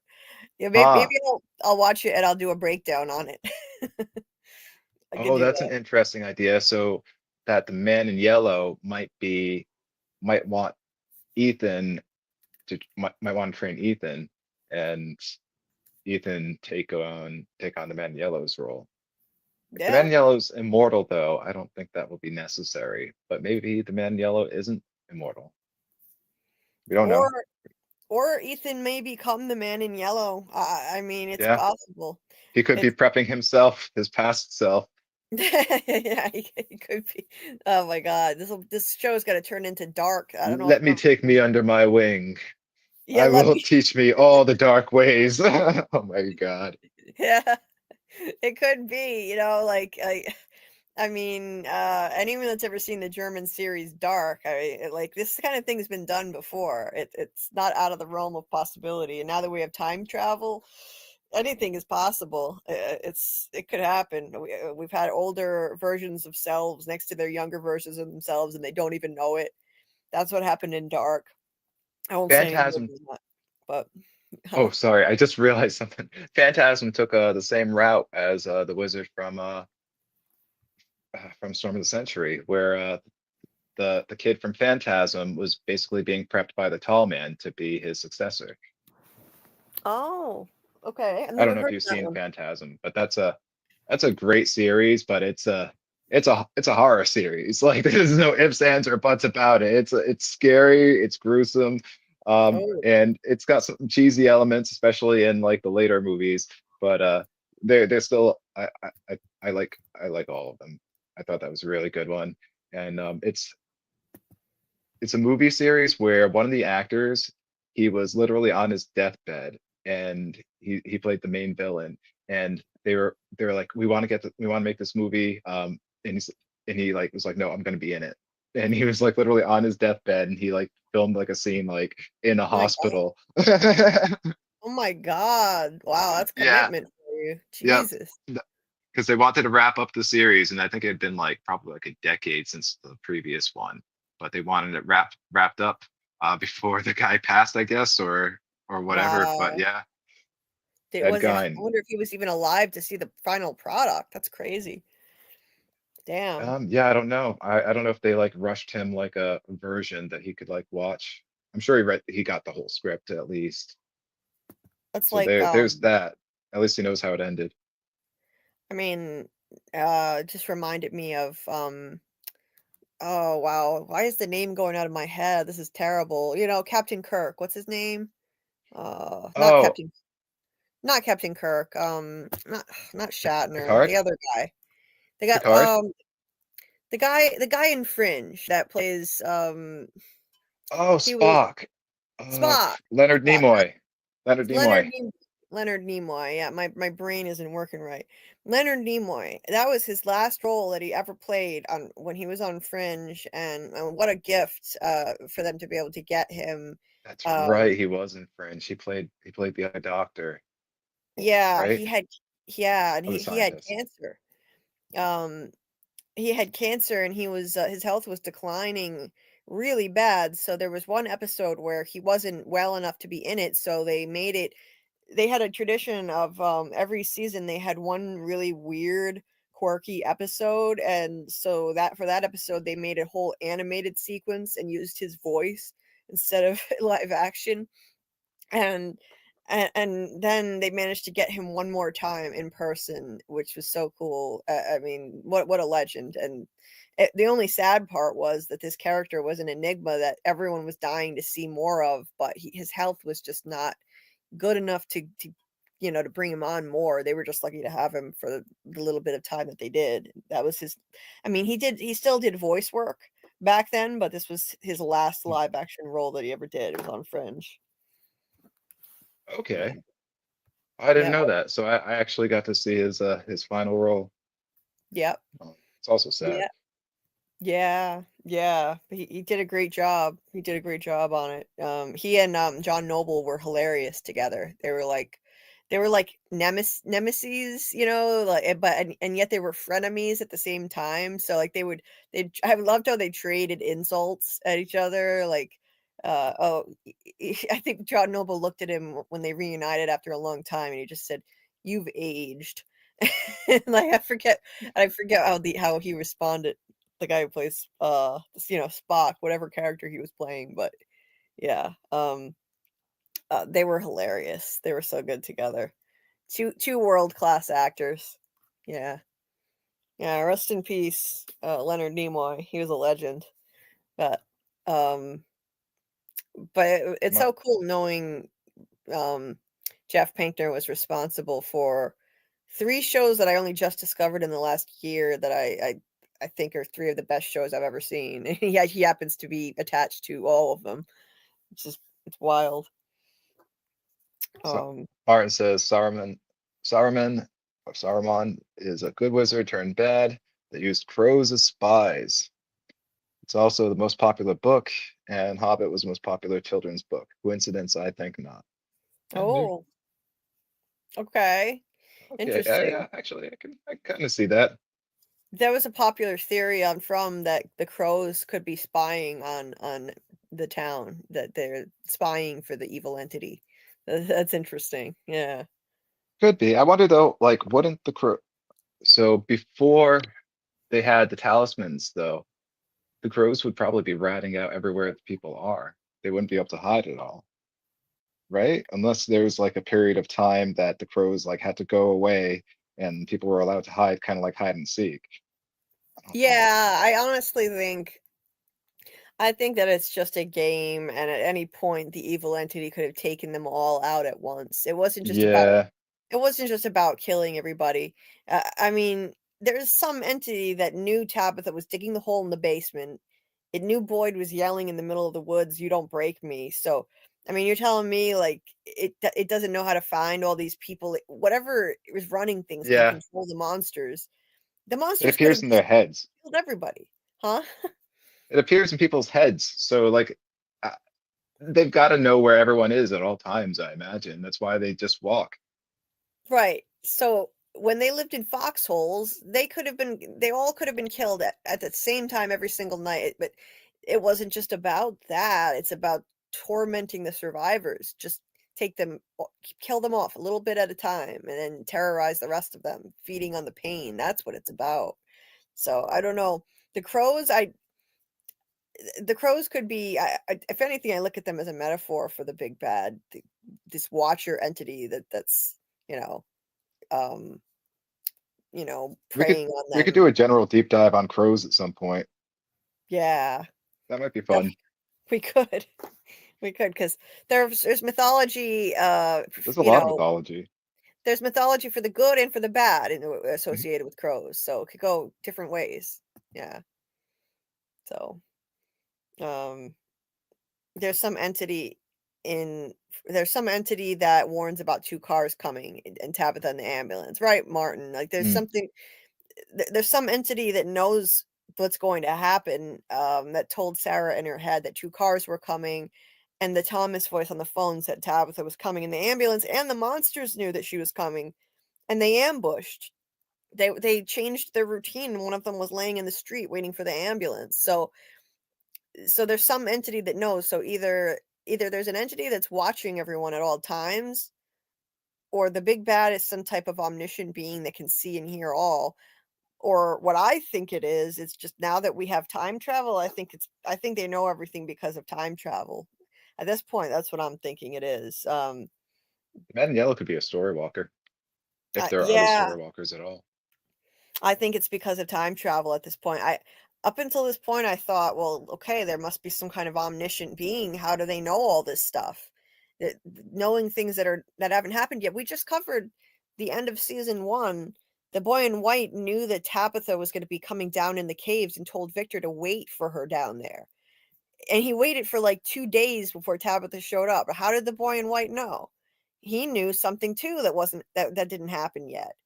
So there's definitely something going on where there's either an omniscience where they can like they have visions of the future, these entities, and they can see the future, or see what everyone's doing, or they just have been to the future and that's why they know what's going to happen. So I would say with just Occam's razoring it, now that we know there's time travel, I think that it's time travel and that's the reason why they know certain things that are going to happen ahead of time.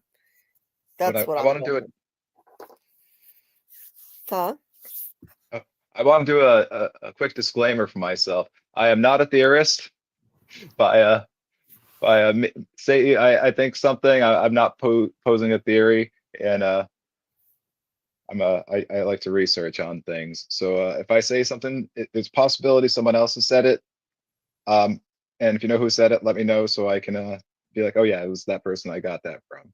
I don't want to. Mhm. I don't want anyone Yeah. to come yelling at me for anything that I end up saying, because sometimes I hear I read things in chats.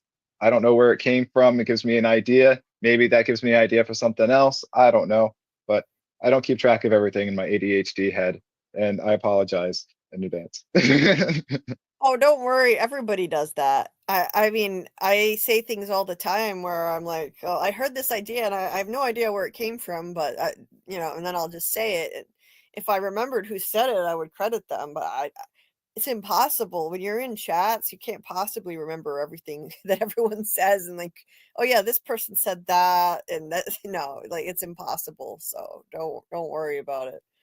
Like someone said Um, once that they don't think that the talismans actually have any power. And that's something that I've wondered. Like if like the talismans don't really have any power, but it's like a game. So if it's up, but then how would well the entities know everything, so they know if it's up on the door or not. yeah, I I've said that myself that I'm still on the fence, but I've been leaning more in the direction of, for a while now, that the talismans actually don't have magical power at all, that it's just part of the game.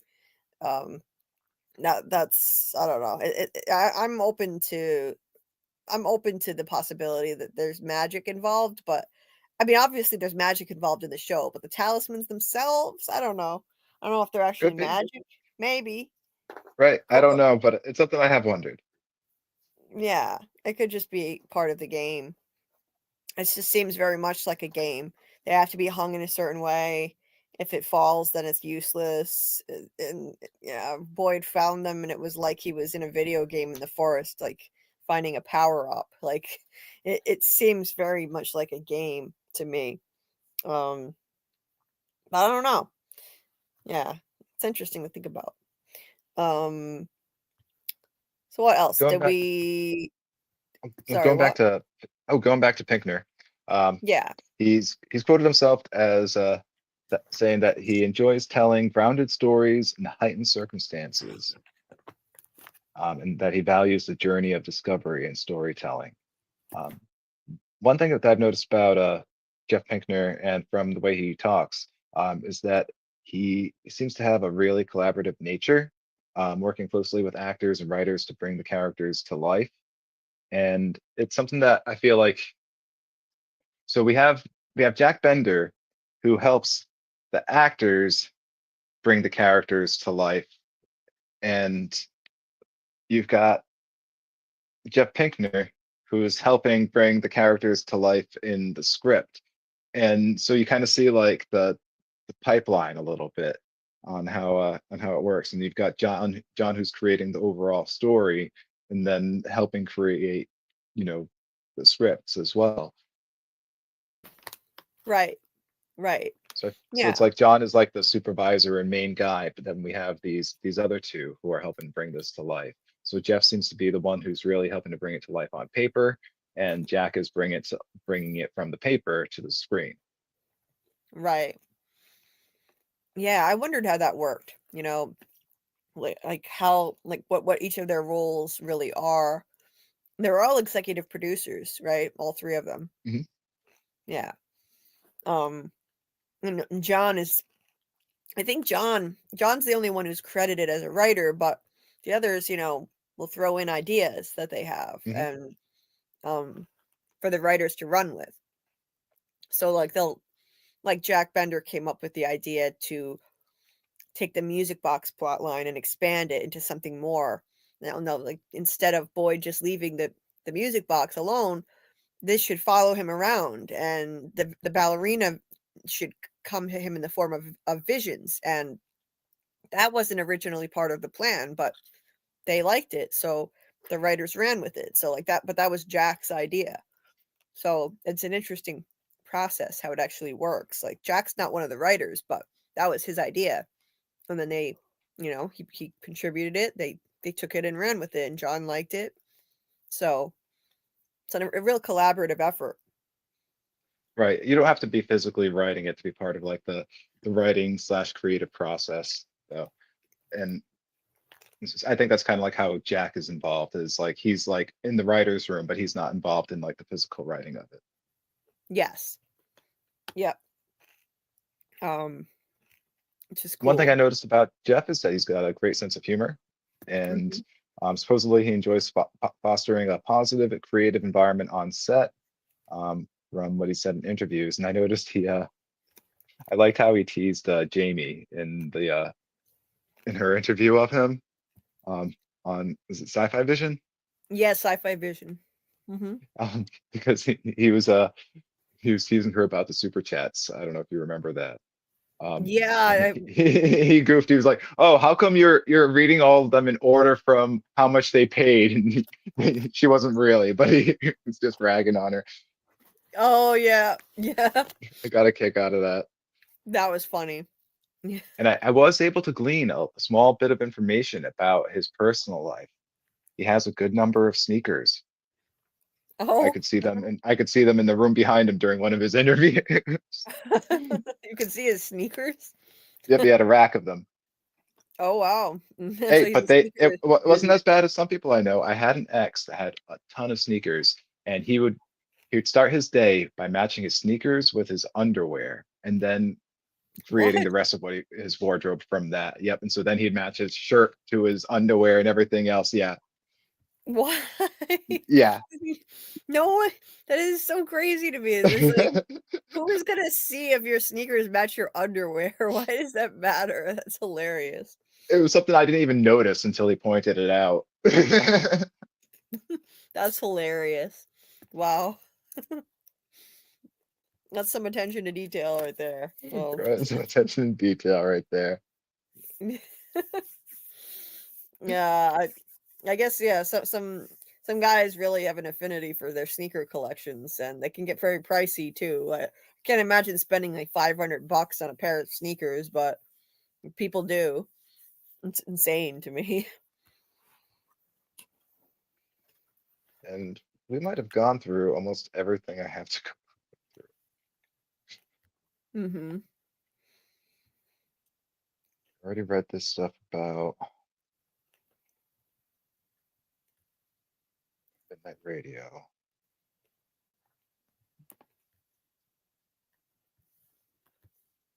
Here's a little bit more. Midnight Radio's roles Midnight Radio's role in From. So they are involved in executive productions. Midnight Radio serves as executive producers, overseeing the show's development, ensuring the vision is realized. They've got creative input with storytelling via Jeff Pinkner. His background in complex narratives, Fringe and Lost, influences From's intricate storyline and character development. Yeah, it's pretty obvious.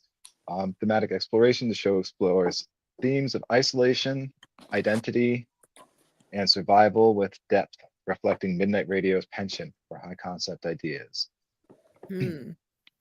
Nice. Their experience in large scale productions helps them coordinate the show's logistical and creative aspects. And they love genre blending at Midnight Radio. And we can kind of see that with From, how it blends horror, mystery, and drama. That's a hallmark of Midnight Radio's approach. They love to do that with their creations. And they are really into atmospheric storytelling. I think Jack Bender is also really into atmospheric storytelling. The eerie small town setting and psychological tension reflect their appreciation for this type of atmospheric storytelling. And character development. Now, I don't think Fringe had a big ensemble cast like this, but Lost definitely did. But they weren't involved in Lost, just Jeff Pinkner. Yeah. But Fringe that's had common a for Jeff much smaller Pinkner. cast. Fringe had a much smaller ensemble than Lost, for sure. It was like a core group of people. Yeah. But yeah, the blending of genres, from really defies genre. We're still kind of debating what the hell genres we're even seeing on the show. And welcome, Scarlett's Scarlett. here. Hi. Welcome. I barely got home. There's a big snowstorm. That's like, Oh no. you know, it's the same thing over and over again, same day. You know. Oh boy. Does it It's ever a different stop day, snowing same there? shit. Does it ever stop with the snow all winter? It did. That's why we went out and we went to dinner and we saw a friend perform and we got out of Dodge and back in before it started snowing and it was so icy we couldn't get home. Jeez. Yeah. Good to see you guys though. Or hear you guys. Yeah, good to see you. The rest of this is pretty much just going to be hangout. I've got almost nothing left to say, other than narrative complexity is another hallmark of the production company, and we definitely see that in From. Oh yeah. Yeah, it's about as complex of a narrative as you're gonna get. Yeah. So I missed it all.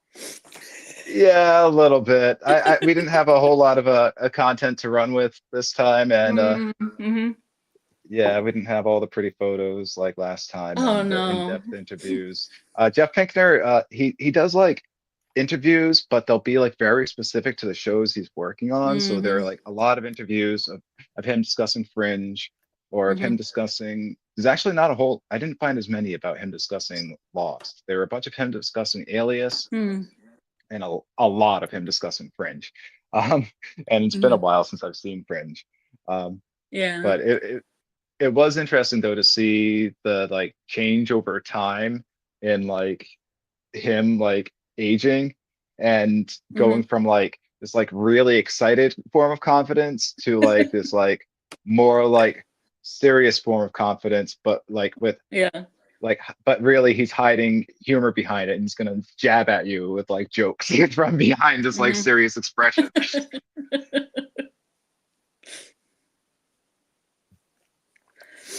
Yeah, I haven't seen old interviews of his, so I've only seen like the recent stuff. I wasn't able to find any like solo. All the videos I could find of him were Pinkner with other people. Yeah. I didn't see I don't think anything. I found one with just him. Yeah.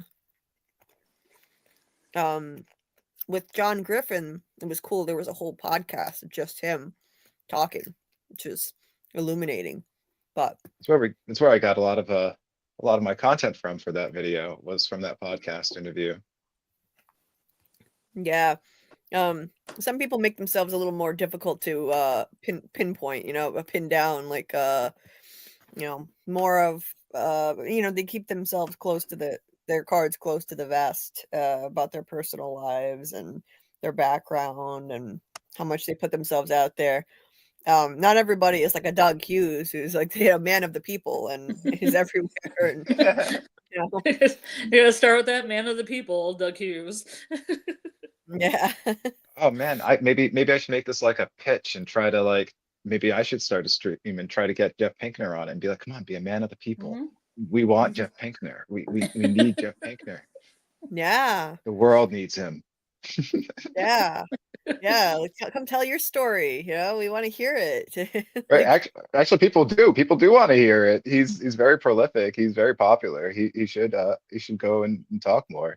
But you I don't know, should. maybe he likes to keep his personal life personal. Mhm. Yeah. Yeah. I mean, he seems that way.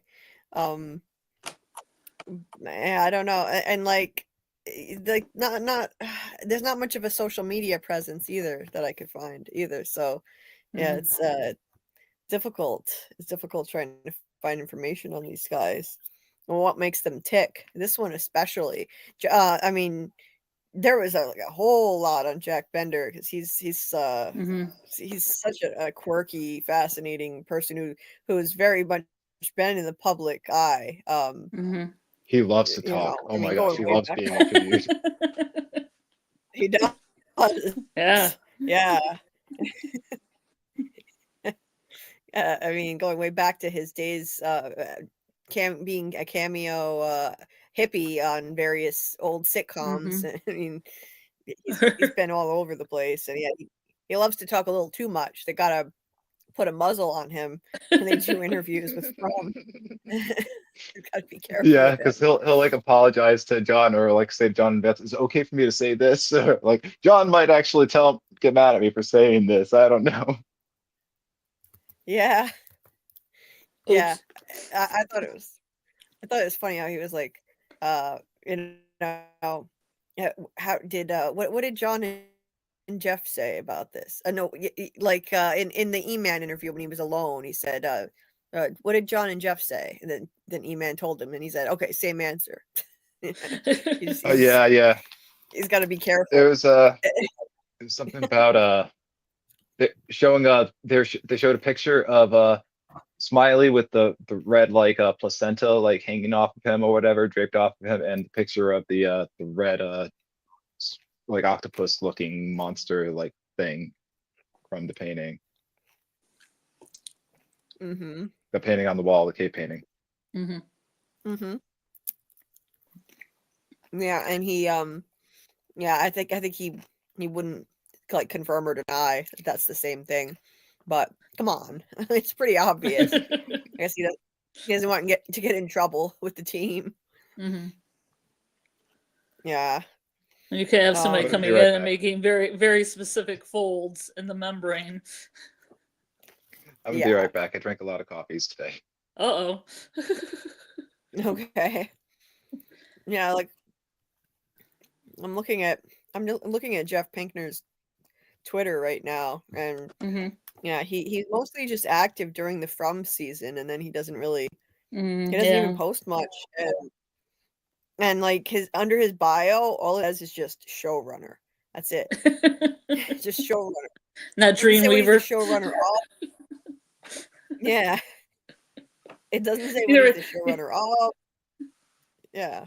Huh? no, there's this show called Dark Place, which is kind of like a parody of Stephen King. It's a British show, and then as he describes him, he's like writer, actor, dreamweaver. It's the way I need to Oh, describe myself. really? Yeah, we should watch it Nice. sometime. It's only 6 episodes long, like every British like comedy show or drama show season. They're really funny. What's it called? Dark Place. What's it called? Dark Dark Place. Place. Okay. Oh, Garth Hmm. Marenghi's Dark Place, if you want to get very specific, because the author's name is Garth Marenghi. Okay. Hmm. It has Matt Berry in it. I don't know if you know Matt Berry. He's pretty popular. He's in What You Do in the Mm. Shadows. He's in it. Oh, okay. Nope. Not familiar. Yeah. But dark. Is it Dark Place or Dark Places? Dark Place. Let's put Garth in, like Garth Dark Place. You should get it. Darker Game Gaze, Dark Place. It's just Garth, like the name Garth, like the Garth from Wayne's World. Oh, Garth. Okay. Oh, okay. Yeah, I see it now. Sorry, my throat's a little sore from being outside in the cold. Oh, okay. No problem. It's funny. There's like a Lovecraftian like episode. I mean, it's a parody. It's a parody of like, I mean, I would say mostly like Stephen King, and he'll say stuff like, I'm known for writing more books than I've read," stuff like that. He has like a kind of like a dialogue that's hilarious because he's like, he's kind of like Rickon, except an, Stephen King type Rickon. Yeah. Yeah. You need to Well, that you need to sounds listen to the good. audiobook. The audiobook? Yeah, the Rickon one. Oh, I really do. Yeah. I need to get that. It doesn't cost anything, right? Mm-mm.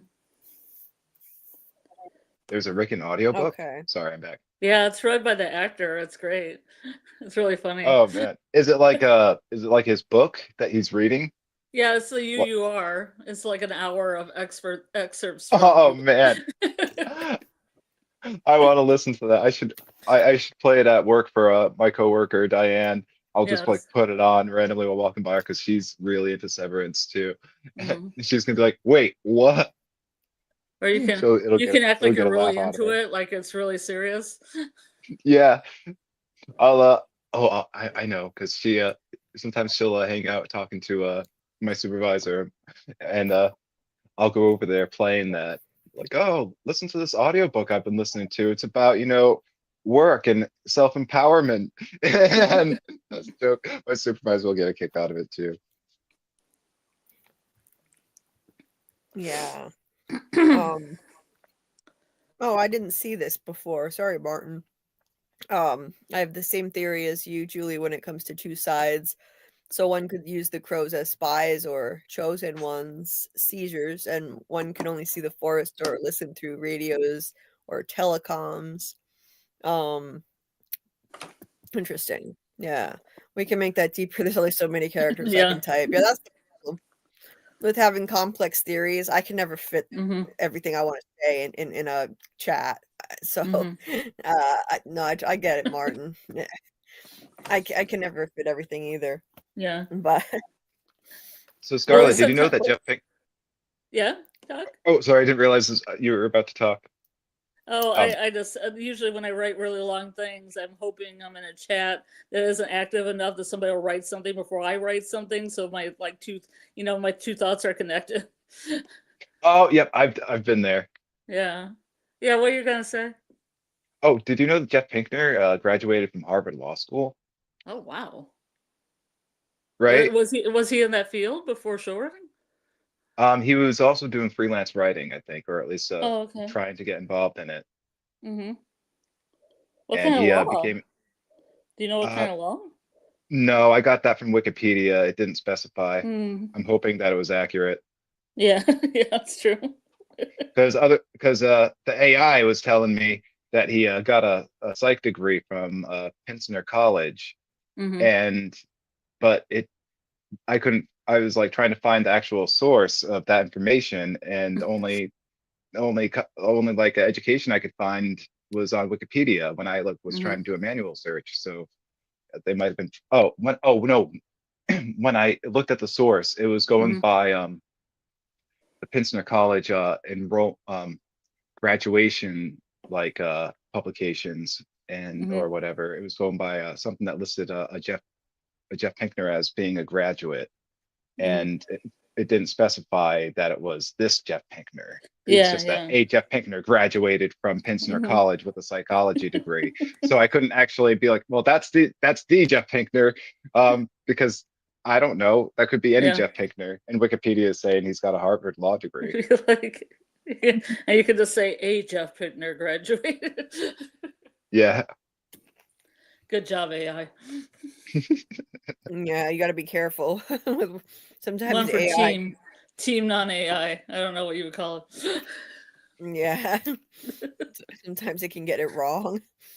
Um, Martin said, "What if Jade not only stole Clara's bike, but stole the radio that the man in yellow was using to listen in on?" I don't know. Brandon K said, "Doc, I've enjoyed this conversation. Scarlett, you've missed a lot." Well, Scarlett can always listen back to the replay. Yeah, I can rewatch. I just need to get out of the house. I've been kind of snowed in for a couple days. Yeah. Well, yeah, it's it's been and Dieter said apparently the guy who plays Father Khatri is on Cameo. I don't know how long he's been on there, but that's the sixth one that's on Cameo out of the cast. Yeah. Sean, I thought it was Sean Majunder, but what is it? Sean Majumder? It's so hard to pronounce. Like, I don't know how to say his name properly.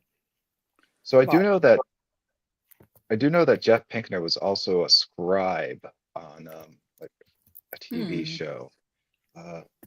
Rud. That I didn't save it. It was in a website.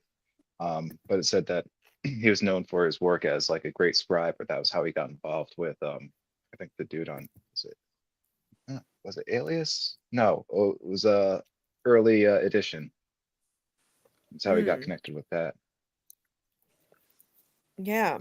I wonder, he should really, like, that's a fascinating story that he has. He should really do like a solo interview explaining how the hell he veered from a Harvard law degree to working on TV shows. Like, that's quite a switch. So I don't know would if he actually be took the curious. bar. Do you have to take the bar to get your degree?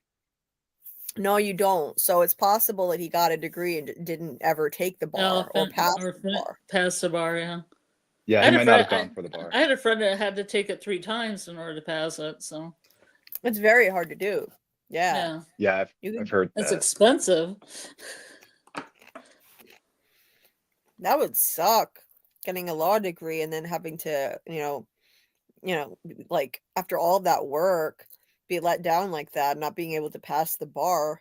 That'd be terrible. But I mean, somehow he wound up on this path. Most people in this industry, like, they've studied something like this, like or started, have some kind of pedigree going back in theater. Like John Griffin started out doing theater and stuff like that. But like, how did I wonder how a guy like Jeff Pinkner broke into this area? If he gave more interviews on his background, then we would know. We need to try to at least now, next time someone is interviewing these folks, we're gonna have a lot of good questions, I think. Yeah. Like, fill in some gaps here for us. How did you wind up doing this? Like, helming some of the biggest shows, like, Then he's gonna tell us Wikipedia is wrong. Huh? Then he might tell us Wikipedia is wrong. Oh man. I mean, it could be. Wikipedia, like, it's like, read at your own risk. You never know. Yep. But I don't know. I feel like it'll be kind of a weird thing. Jeff Pinkner is not that, like, he's not like a household name. He's an executive producer of a show. Most people don't pay attention to those things. So, I mean, would a troll really take the time to go in there and make something up? Probably not. But probably not, unless he was the troll writing that. Yeah. Like, what show did he start with? Let's see. I believe, was it early edition? Hold on, let me see here. What's early edition? It was let's see. Well, I know he started with freelance writing. So his early writing credits include freelance work on shows like The Trials of Rosie O'Neill and Space Above and Beyond. And then he wrote several episodes of Early Edition. That was his first breakthrough. And I believe he got that role because he started doing scribe work and for some studio. I can't remember which one. And what is scribe work exactly? I I don't even know. I feel like it's He's somebody you're. note taking or something, I'm guessing. I feel like it's somebody who runs around with a scroll and a I'm calligraphy talking about marker. like I know what it is, like at these different job roles. Yeah. There were a lot of job roles thrown at me. But yeah, I don't know. That's actually a great question. He's got like a feather pen and he's like writing it down on parchment. Right. Call him my I, I, scribe. I suspect it's like some sort of note taking, like in Yeah. like probably the writer's room Yeah, or on the probably. set. I'm guessing the writer's room. Mm-hmm. Sits in the corner. Yeah. But early edition was about someone who gets a newspaper a day early. So they're Mm. getting the future. Mm-hmm. When And did that so come that out? sounds pretty fascinating. What year did 2001 that? to 2006, 2001. he Okay, so joined. it's all pretty recent. It's not Jack Bender style. Yeah, it was 2001 I can't talk, to 2006. Mm-hmm. And he came in on third season and he joined. Wait, hold on. No, I'm misreading this. Well, oh no, he wrote several episodes. He came in, he became a co-producer of Alias in his third season. That was his big breakthrough, was Alias. And that was 2001 to 2006. So early edition was 1996 to 2000. Mm. Sorry about that.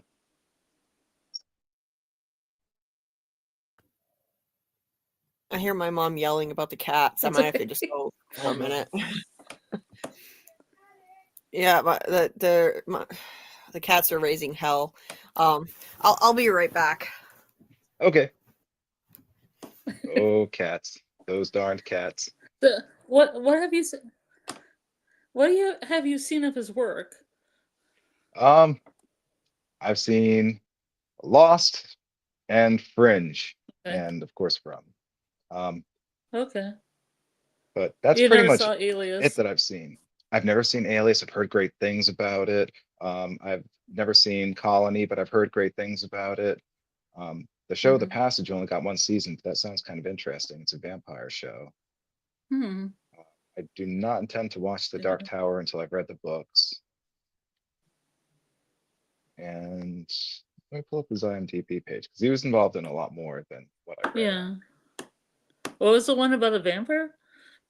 The Passage, I think it was called. Let's go back to that. Passage. The I don't Passage, see yeah. anything on this It's page. a vampire themed series based on Josh Justin Cronin's novels. Let's see. IMDb. Hmm. Let's see here. See Ally McBeal for one episode. I'm kind of curious about early edition myself. Should be the Comedy 90s. drama. 96, that should be. Yeah, I don't even see that in here. Yeah, he started with writing on early edition. Was it 3 Yeah. episodes? I think it said. Hmm.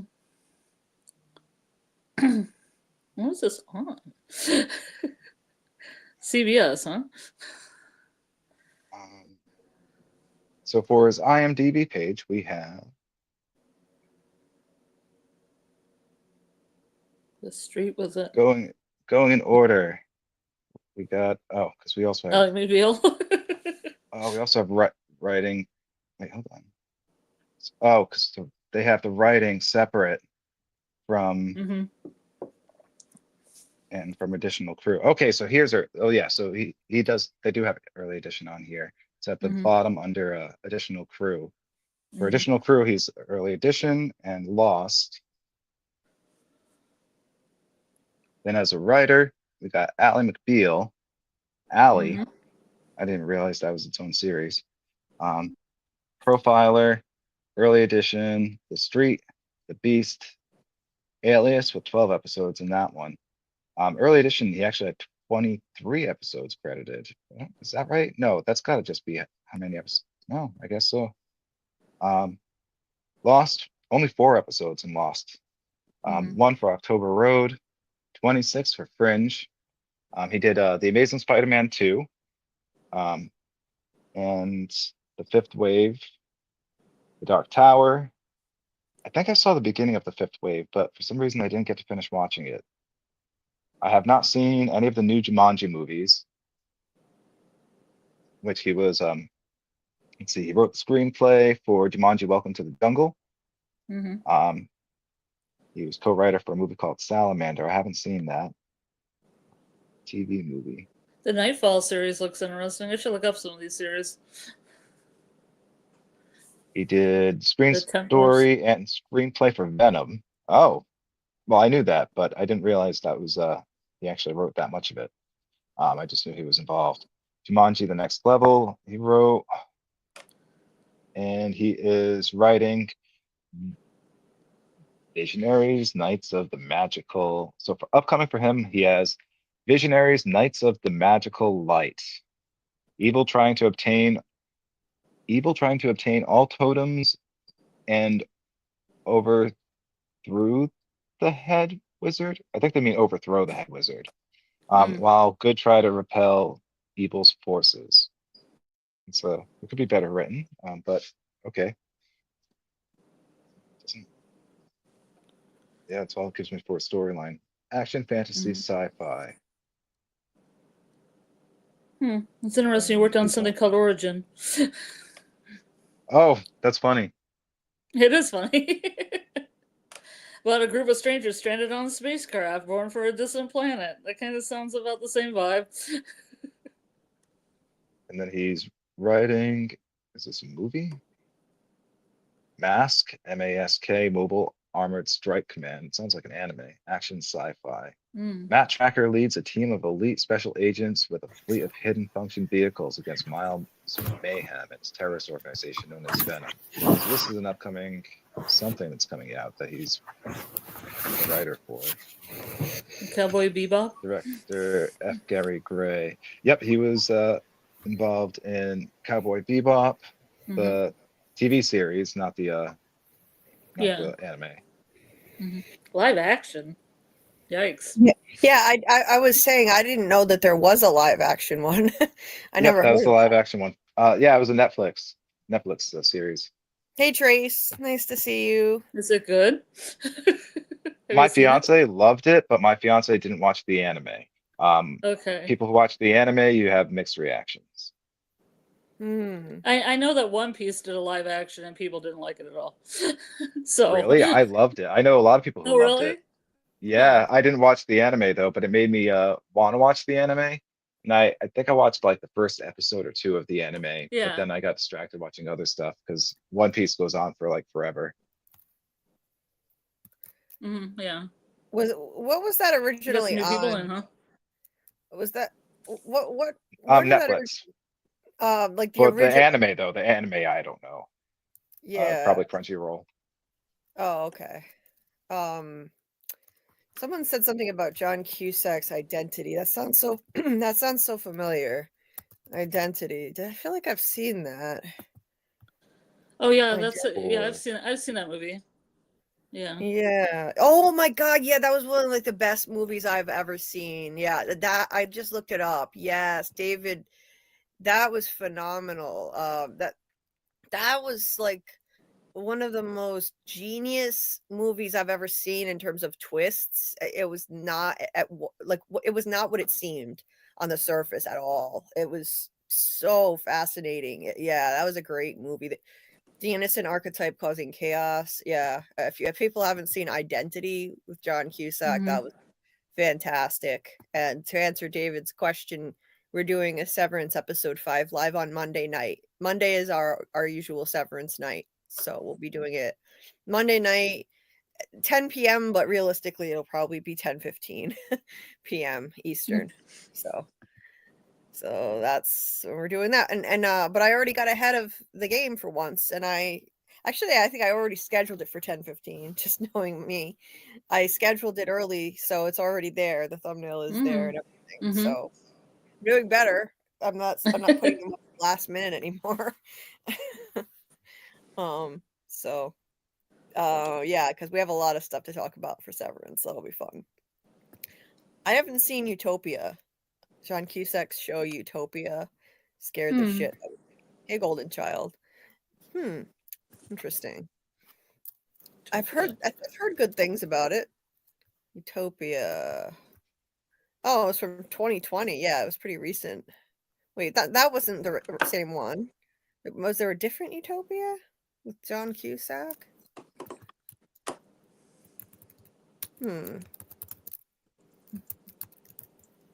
Well, Identity was phenomenal. Yeah, there were two different Utopias, I guess. No, wait, no, it was the same one. 2020, it was a sci-fi show. Wow, John Cusack has changed a lot. I haven't seen him in a long time. Time can do that to you. Yeah. Time can do that to a man. Yeah. I am immune to time. Yeah. Oh, interesting. Yeah, good concept too. But it got canceled after one season. Like so many shows that are quality. I'm sure this was another pretty good one that got canceled after one season. Yeah, that's typical. No, sorry that you're sick, Dieter, but thanks for popping in. Yeah, take Welcome care. back. Take care of yourself. Yeah, and I appreciate the kind words, Dieter. I see your kind words. I may not always highlight them when I do see people saying nice things, and I appreciate it. I just don't want to look like conceited and highlighting nice stuff about myself all the time. Um, it's nerve-wracking going on camera because it's very new for me still. So I do appreciate when people say nice things, and even if I don't highlight the comment, just know that I do appreciate it, and I try to type in the chat at least. But especially if Doug is here, I see certain things, and I it really does make me feel more confident about being on camera, and I appreciate it. But if we have a special guest here, then I just take note of it and appreciate it, but I don't highlight it. But thank you for saying the nice stuff, because I never was comfortable enough to go on camera, and then I got we started to get guests, and I was like, okay, well, I have to now. So I just made myself do it, and thanks to Doug, I feel much more comfortable doing it now, because of the hours that we've logged with Doug. So he's All given me right. quite a gift. Oh, Scarlett. Scarlett, drop off. And welcome back. I know she's back. Yeah. Yeah, it's coming. It's common for houses in the US to have 4 numbers on. Yes, it is. And it's more even common to have more than 4 numbers even. Wait, what numbers? What is that? No, that's what What is Martin that? said. House Is it numbers. common for houses in the US to have 4 numbers on? I don't get. Oh, like house numbers? Yeah, house Oh, numbers. okay. Oh yeah, it's very common. Oh yeah, I've seen 1 to 4 digits. Yep. Yeah, there's a movie. Yeah, 1408. Yeah, room 1408. Yeah. 1408 was a room number though, Yeah, I that was thought. a room number, Oh, not a wow. house. Yep. And I think the idea was like floor 14 was really floor 13. They just named it floor 14 or something, right? I can't remember. It's been a while. I saw that in theaters though, I think. What was it about? 1408. It was about like a Yeah. haunted room. I think a Oh. guy gets like trapped in it or something, or a family gets trapped in it. I can't remember exactly. There was a haunted room. I think it was room 1408. Yeah, it's isn't that that wasn't a Stephen King, was it? I don't think it was a Stephen King. If so, it wasn't a good one. 1408. Yeah, because I know It that was an was okay movie. I don't remember hating it. I think my brother Mhm. might have hated it. yeah, that sounds familiar. I don't think it was Stephen King, but I'm trying to remember what it was about. Man, what was that? Anyway, oh yeah, okay. It was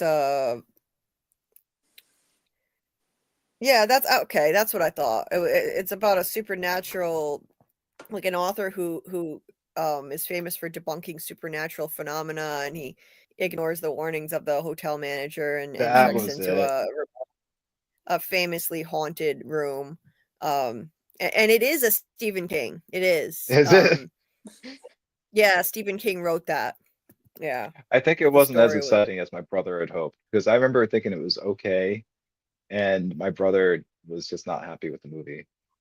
Like he said it was Yeah, boring. Well, yep. people take liberties in between a book or a story and an actual movie. Oh, neither one of us had read the book. Yeah, so the book could be better, or the The story book, could be oh, better. almost It definitely. usually is 99.9% of the time. Golden Child liked it. It was excellent. It actually got excellent reviews as well. Yeah, it did. Oh, But I wouldn't know. I've never seen it, so I can't comment on how good I it mean, I was. thought it was okay. I Yeah. just Yeah, didn't think it was like crazy good. yeah, It didn't stand out in my everything's memory. subjective, hey Mackie, nice to see you. No, we didn't talk about Yellow Jackets. Mackie I was haven't seen it yet. yeah, It's yeah. so good. Oh, my girls! I've seen my girls again. Oh man, It's so good. I haven't seen them in 2 weeks because that's when I think I finished season 2. Yeah. You encouraged me to try it again, and Oh, uh good. and I And it and I succeeded. realized, yep, you succeeded. I realized that I hadn't actually seen the second episode yet. I just seen the first episode twice because I Mm-hmm. remember I had to go back and rewatch the first episode because there were just so many characters, and then with the time jumps, there's the different versions of them, and I didn't quite Mm-hmm. understand, like at the first time watching it, um, Mm-hmm. that some of the time jumps, they weren't just the parents of of the younger versions of them. I was a little Mm-hmm. confused, so I had to rewatch it. But then once I watched the second episode and finished that second episode, I was hooked. Mm-hmm. Yeah, it's like my Mm. favorite show. It's a good show. Sorry, From. Nah, Oh, good from night, It, it Dieter. it number just one. has this comfy folk horrorness that I just love the snuggling in. Oh yeah, It's just a comfy, good snuggle. snuggly with a dash of cannibalism. Well, there really hasn't been any active cannibalism, so you know, spoilers. Yeah. Those who love active cannibalism. Julie, have you seen no, have you seen Yellow Jackets yet? Or any of it? I watched the first 2 episodes with Scarlett, and then Mm-hmm. it's a Well, bad I made you watch the third one because the third one was first when I had the opening credit sequence because I wanted you to see that. Yeah, we watched the opening credit sequence of the beginning of the third one, but given what day it was yesterday, we really don't want to get into this subject of why I didn't want to keep watching it. Yeah. Okay. It's let's just say it's triggering. There's somebody in it that's too much like someone I knew. So Okay. yeah.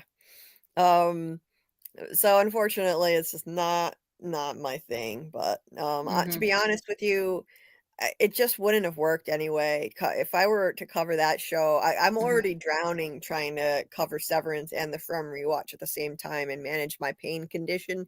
I can barely even do all this. So there's just no way I could have covered Yellow Jackets and Severance at the same time and then continue with the From rewatch that I don't want to stop doing. So it's fine. Yeah. Yeah.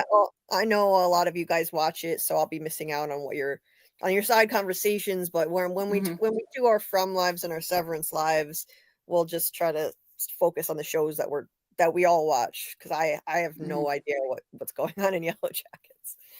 Yeah. Well, I'll be doing rewatches with Jamie of Sci-Fi Vision on Sunday at 10:30 EST, Okay. and I think she's having a watch party before then at 8:00, 8:30 in her Discord.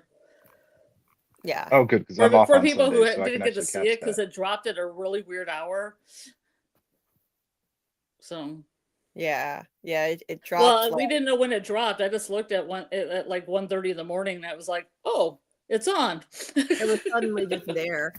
It worked out well. I just hope they don't screw around and start releasing it even earlier because Yeah. like it just starts to overlap with my watch Mhm. party for Severance, and so Yeah. Yeah. like I have no problem helping to promote those, but if they start Mhm. dropping them at midnight, then when we're still talking Severance, then we're just Mhm. gonna have to keep them separate. That's all. Gotta keep Um, them separated, as Yellow Jackets would be. yeah, They had a I scene mean, that used that song, High School Reunion. But yeah, yeah, I think Jamie's just gonna have watch parties at 8 p.m. on Sundays because it was just too hard to try to do it on Friday. yeah, yeah. And I think that, then now a whole lot of people, it's like everybody can just watch it at the same time. I mean, some people don't need to watch it when it came out. I did personally. Yeah, it would have been too much for me anyway. Like Yeah, yeah. physically, that's another reason. Two watch parties in one night, I couldn't have Mhm. handled that. My pain would be completely out of control. I know it sounds strange, but like I can't I can't be talking in the voice channel and on the Mhm. treadmill and doing my physical therapy and doing two watch parties in one night. So it worked out well. So I hope you guys enjoy Mhm. it, and I'm gonna keep my focus on trying to catch up with Severance because I'm Mhm. still behind. I did Mhm. finally work on my episode 5 deep dive. Um and it's actually I'm surprised at how quickly I'm writing the script because I thought it was going to be more of an undertaking given how bizarre episode 4 was, like this Mhm. weird Yeah. wilderness episode, but it actually became, because it was so much of a bottle episode, it's very straightforward to write a deep dive on this. That all the characters are Mhm. together almost all the time. Mhm. So I'm just basically going in chronological order and giving my interpretation of what's going on from start to finish. And I don't normally do chronological order, and it's not a recap, but it's just Mhm. made sense to do it that way and give my impressions of it. So my script is almost done, and I figure I'll be able to release it by morning, hopefully, or if not, then by the end of the day. And so then I'll be ready to get to work on episode 5 breakdown. And that one's going to take me longer, but at least I can get it out before episode 6 and Mhm. finally be caught up. So that's great because I mean, I just didn't expect it to take me this long to write these things. I Mhm. had a lot to say, but I'm grinding out this script really quickly. David said something here. What is this? There's a shot. Okay, he meant to say episode 5 in Severance episode 5 where Mark is half blocked out. Um, where was that when he was half blocked out? I'm gonna have to look at that again. Like I'm how not. so? Like half of his face, or the top half, or the bottom half? Yeah, David, if you're still listening, let us know what you mean because I'm curious about that. I still have to rewatch it and take all my notes and my Mhm. screenshots before Monday. Nice talking points. What Seth said, the pictures. It's about putting something on a pedestal. It is always looking down on you, always out of reach, creating the void, as in Lacan's model of desire. The pictures. Wait, which pictures? I'm trying to remember what he's talking about.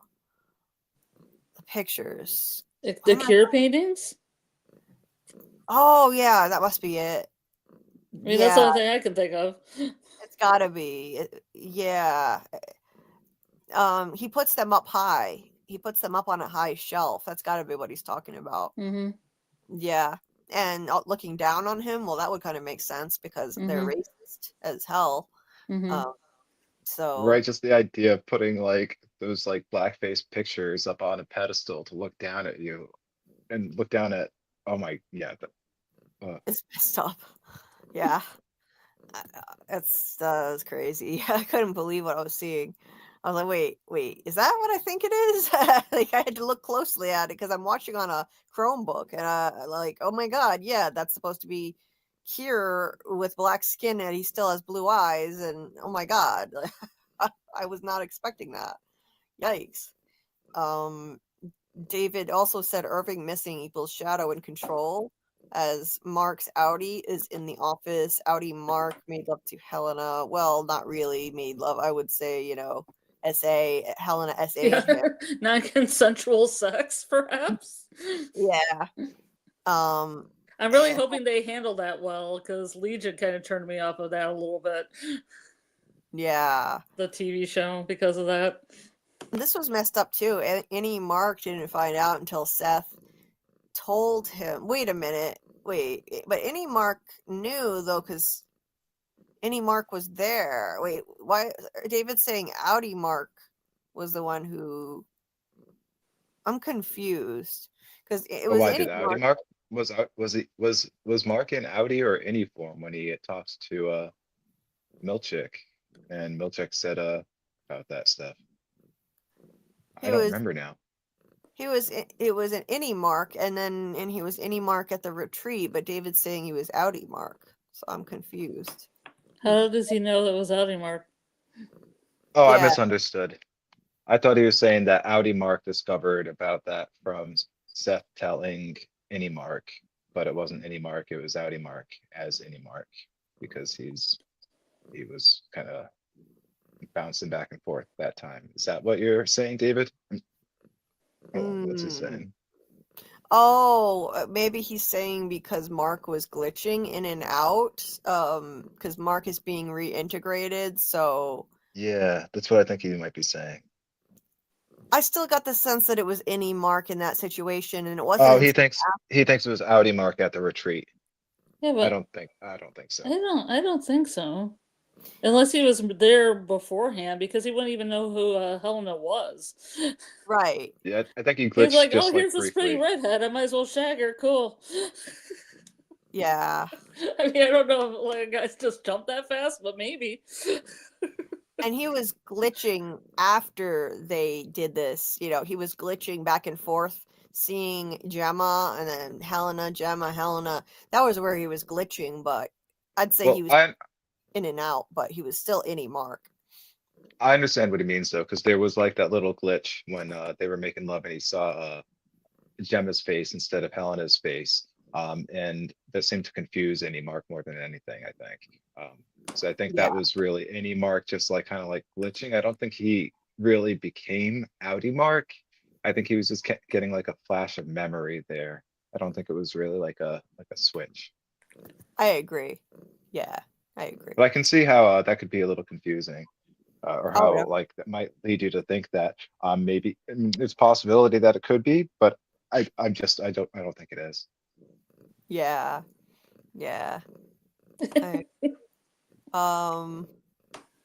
Let's see. Oh, don't be sorry, Mackie. You don't know. I mean, nothing to be sorry about. Yellow Jackets triggered me, and it's just it is what it is. It's like nobody could have known until I watched. Scarlett felt bad too because she couldn't have possibly known I was going to watch this and see someone who was like a clone of someone. I wanted her to have my joyful experience. Yeah. Nothing to feel bad about. I feel bad that because I wanted to enjoy it with you guys because I know there's so much overlap between our fan community. And you said you enjoyed the basic premise of the show. I did. And, Christina Ricci and Juliette Lewis and all that. I did. Like their interactions are super cool. Yeah. I didn't even realize that was Christina Ricci at first. That's why she makes the big bucks. Right. Acting genius. I didn't know that was her at first Love either. her. That was crazy. Yeah. They completely changed her look. Like her persona, it was different than anything I've ever seen her do. So yeah. Plus she was pregnant in scene 1 in the first season, so she has a little waddle. Oh, really? Because she was pregnant, and then she had to recreate it because she was like the whole first season I had this little waddle, and then I didn't, I gave birth to my baby and I didn't have the waddle anymore, so I had to like look at footage of myself doing the walk so I could do this like little waddle walk. Oh wow! I didn't even know that. That's funny. And then the teen Misty, she got married and became pregnant, so she had a baby. And what's funny is that Christina Ricci's child Cleo, the one she had, was carrying during Yellow Jackets is like a wilderness baby. It's like she's like a wild child. Uh, And if you see interviews with her, her baby will call her Christina, and she kind of acts like kind of a Tallulah Bankhead, kind of Joan Crawford. She'll be like, instead of calling her mom, she'll be like, Christina, Christina, fetch me some water, Christina. my gosh. And she acts this really crazy. And I thought, oh, Teen Misty's child's gonna be like that in her Child Little Wilderness because she was like pregnant during the filming of this season. She's gonna have another wild child. That's probably the Oh, yeah. influence of the show. I had a friend who called his dad by his name. Oh yeah, that's strange. His they would swear at each other all the time because the father had the mouth of a truck driver because he was a Yeah. truck driver, and he called he had his son. He called his son Jawa after the Jawas from Star Wars, and yeah, and my friend just called him right by his name all the time. Usually intentionally to like aggravate him. Once in a while he'd call him dad, but Mhm. he did it to piss him off.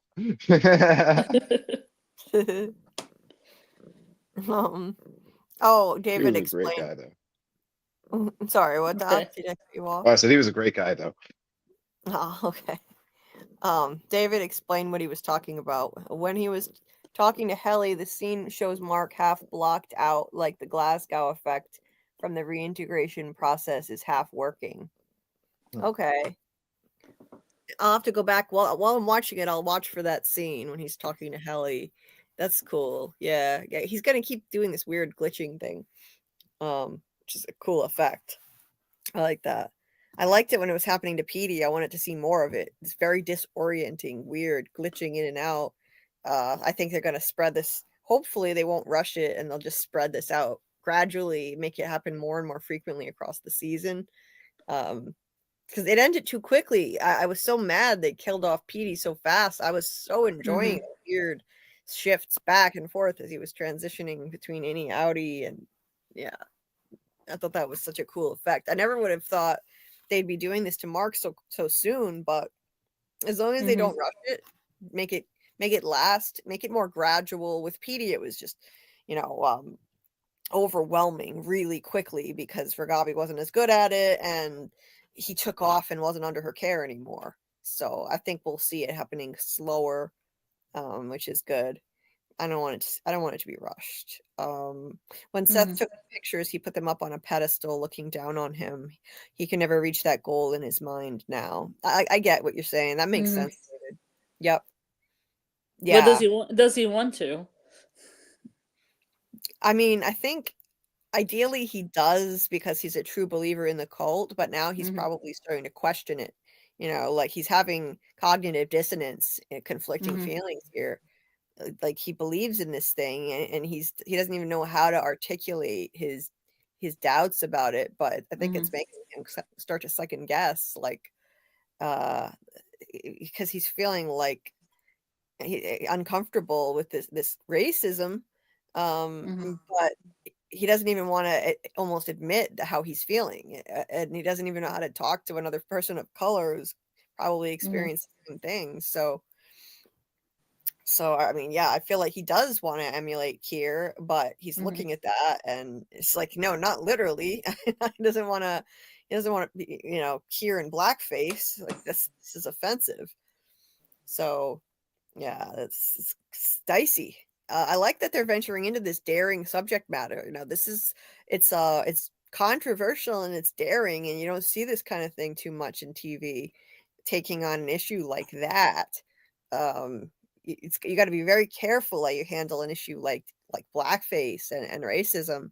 So I like that they're taking that risk. Natalie definitely didn't like them either, but did a good job of hiding it. Yes, Samuel, she did. 100% she did. You should watch her interview on Sci-Fi Vision. It's really good. Sydney. Oh, So Sydney did they Cole put Kier in Alexander. drag? What? Did they put Kier in drag? oh my God. Maybe. I guess that should have been the question I asked her. I asked her one about acting with her eyes, but I should have asked her, so if you think you have a Kier painting of you, is it just your head on top of his his Yeah. body. And do you have a mustache? Like you have the curly hair, but then you have the mustache too. Oh my God.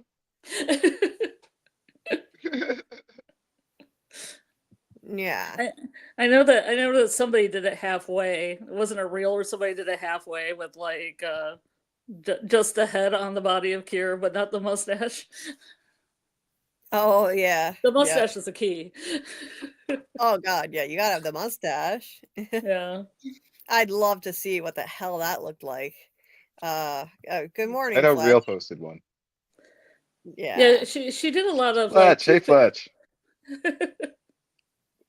Well, Sorry, I interrupted you. Didn't realize. that's okay. I mean, she did a crust commercial. That's why I like how Ben Stiller found her, because she had like that smile, that beautiful toothpaste commercial smile. Oh my God. The one she does all the time. yeah, yeah, the get out smile. It's creepy as hell. So good at it. Fletch, just FYI, this isn't the Severance stream. So you thought this was but I think Fletch is referring to episode 5 of Severance as a filler episode. Wow. I wouldn't say that at all. I thought it was an excellent episode. But hey, hey, everybody experiences things subjectively.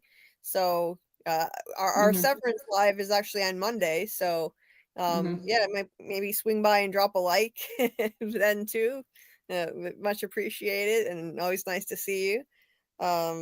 Honestly, episode 4 was my least favorite episode of Severance. I think episode 5 was starting to be a return to form. Yeah. I'm not happy about what they did to Irving, but it felt like they're getting back to what the show is supposed to be. Episode 4 was a weird digression. I mean, I didn't dislike it. It just was. It was the show sets the bar extremely high, and at that, with that high bar, of course, your expectations are going to be extremely high for every episode. So when I say episode 4 is my least favorite, it's still an enjoyable episode. I know. Yeah. Just not top tier for me personally. Yeah, it's still rather high. Yeah. No, that's okay, 'Cause, Fletch. I mean, people say same thing about Yellow Jacket's second season. I'm like, oh, that second season was as good as the first one, but to me, the first season's 100%, and even when like the second season is like 70, it's still a good average. Oh, absolutely. Like, Oh yeah. like when you love the show so much and it sets the bar so high, then like even an episode that's kind of like not the best, it's still better than anything else going on TV. So like and plus the cinematography on the bottle episode was beautiful. oh my God, if nothing else, it was a feast for the eyes. It was gorgeous. The scenery, it was absolutely beautiful. And Fletch, no, you're good. We know you're not hating. That's why I said it's taste is a subjective thing. Just woke up. Sorry, thought this was Severance. Yeah, I mean, it has some good points, like the whole Christopher Walken ham scene is nice. Yeah. Yeah. See you later, Fletch. We're doing our Severance live on Monday, but I know you're not a fan of that. So it's all good. No worries. Well, we were talking Severance in his, defense.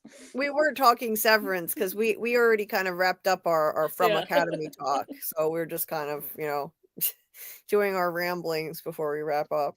Yeah, we're chilling out. Yeah, and I like how I enjoy just kind of chilling with the chat and digressing into random topics when we have the ability to do that. We don't have time on rewatch streams to do a lot of that, and we don't have time on new episode streams to do a lot of that either. So that's fun. I like just talking about random stuff with the chat. It's a good time. What was I gonna say? So yeah, no, thanks for stopping in, Flesh. We're all entitled to our opinions, and no worries. David says Kier also had ether factories. It said ether factories in the subtitles when Mr. Frolic was talking to Helena. Yeah, and in the story about Dieter, didn't it say like Kier say to Dieter Egan that he'd protect him in the ether factory when they go back from the wilderness? I believe so. So I don't know what that's about. I have to look up. I don't even know what an ether factory is. So that's interesting. Yeah. I need to do a little bit of, see, this is why, yeah, I need to do a little bit more research before I put out that episode 4 deep dive. I've got the script almost done, but there are a couple things I need to look up, and I should be able to get it out by the end of the day. So for the Severance fans, check that out. I know it's late, but I will be caught up finally then, and I'll be putting out my deep dives when they should be, before the new episode drops. For the second half of the season, I'll be finally able to do that. And I appreciate everyone that has watched my videos anyway, despite the fact that they're late. And also, thank you to people who are watching the replays of our Severance lives, because I've been amazed. Scarlett, have you seen the view count? That's the way our view count has gone up after our lives end. Because, like, on Monday night, we had a view count of under 300 people when the live ended. And the last I checked, it's now over 700. So that's a lot more people watching the replay. So I appreciate it. Anybody out there that's been watching them, thank you very much for doing that. Even if it's on the replay. Oh, Scarlett dropped off. I don't know. Must be her internet connection again. And Anyway. Julie too. I think it's also a little misleading because I think it's counting when people leave and come back to the live as a view. Yeah. Because I noticed like it'll say on some of our smaller ones, some of the smaller from academies, we'll only have a couple of people in the stream, like maybe 20, and it'll say we have like hundreds of views when I go and I check it from my phone. Like if I check this one, hold on, X out of it, open it back up. It says. I was misreading. Where did I see the views? Oh, over here. Nope, that's likes. It must have been right after it closed, then. It must not have been when it was live that I saw that. So I thought I saw the views somewhere. So yeah, it must be after it closes. Yeah. Yeah, well, when people leave and come back, that definitely counts as another view. But, like, I mean, something crazy's been happening with Severance, and I think it might be because my deep dives are so late, my scripted ones, so people are looking for that, and since I don't have one out, they're watching the replay of our live instead. So it's like, we ended on less than 300 views for our last Severance live, and it's currently at 787 views, which is nuts. So it tripled basically after the live ended. Our views tripled over the next several days, which is that's crazy. That's nuts. Yeah. That's really cool. Yeah. And as for our Friday night ones, Doc, they're doing very well. I mean, yeah, they're doing well on the rewatches, it looks like. And especially you have to consider, like, we're in the off season right now. So you can't compare how many views we're getting now to how many views we'd get on a From Live when it's airing. So considering the fact that it's the off season, we're doing terrific. So I'm very happy. I'm happy with it. I'm very happy with how it's going, because you see lives that get under 100 views very often, and we, that doesn't happen with us. So I appreciate everybody that watches these Friday night, the FROMACADEMY lives. Really do appreciate it.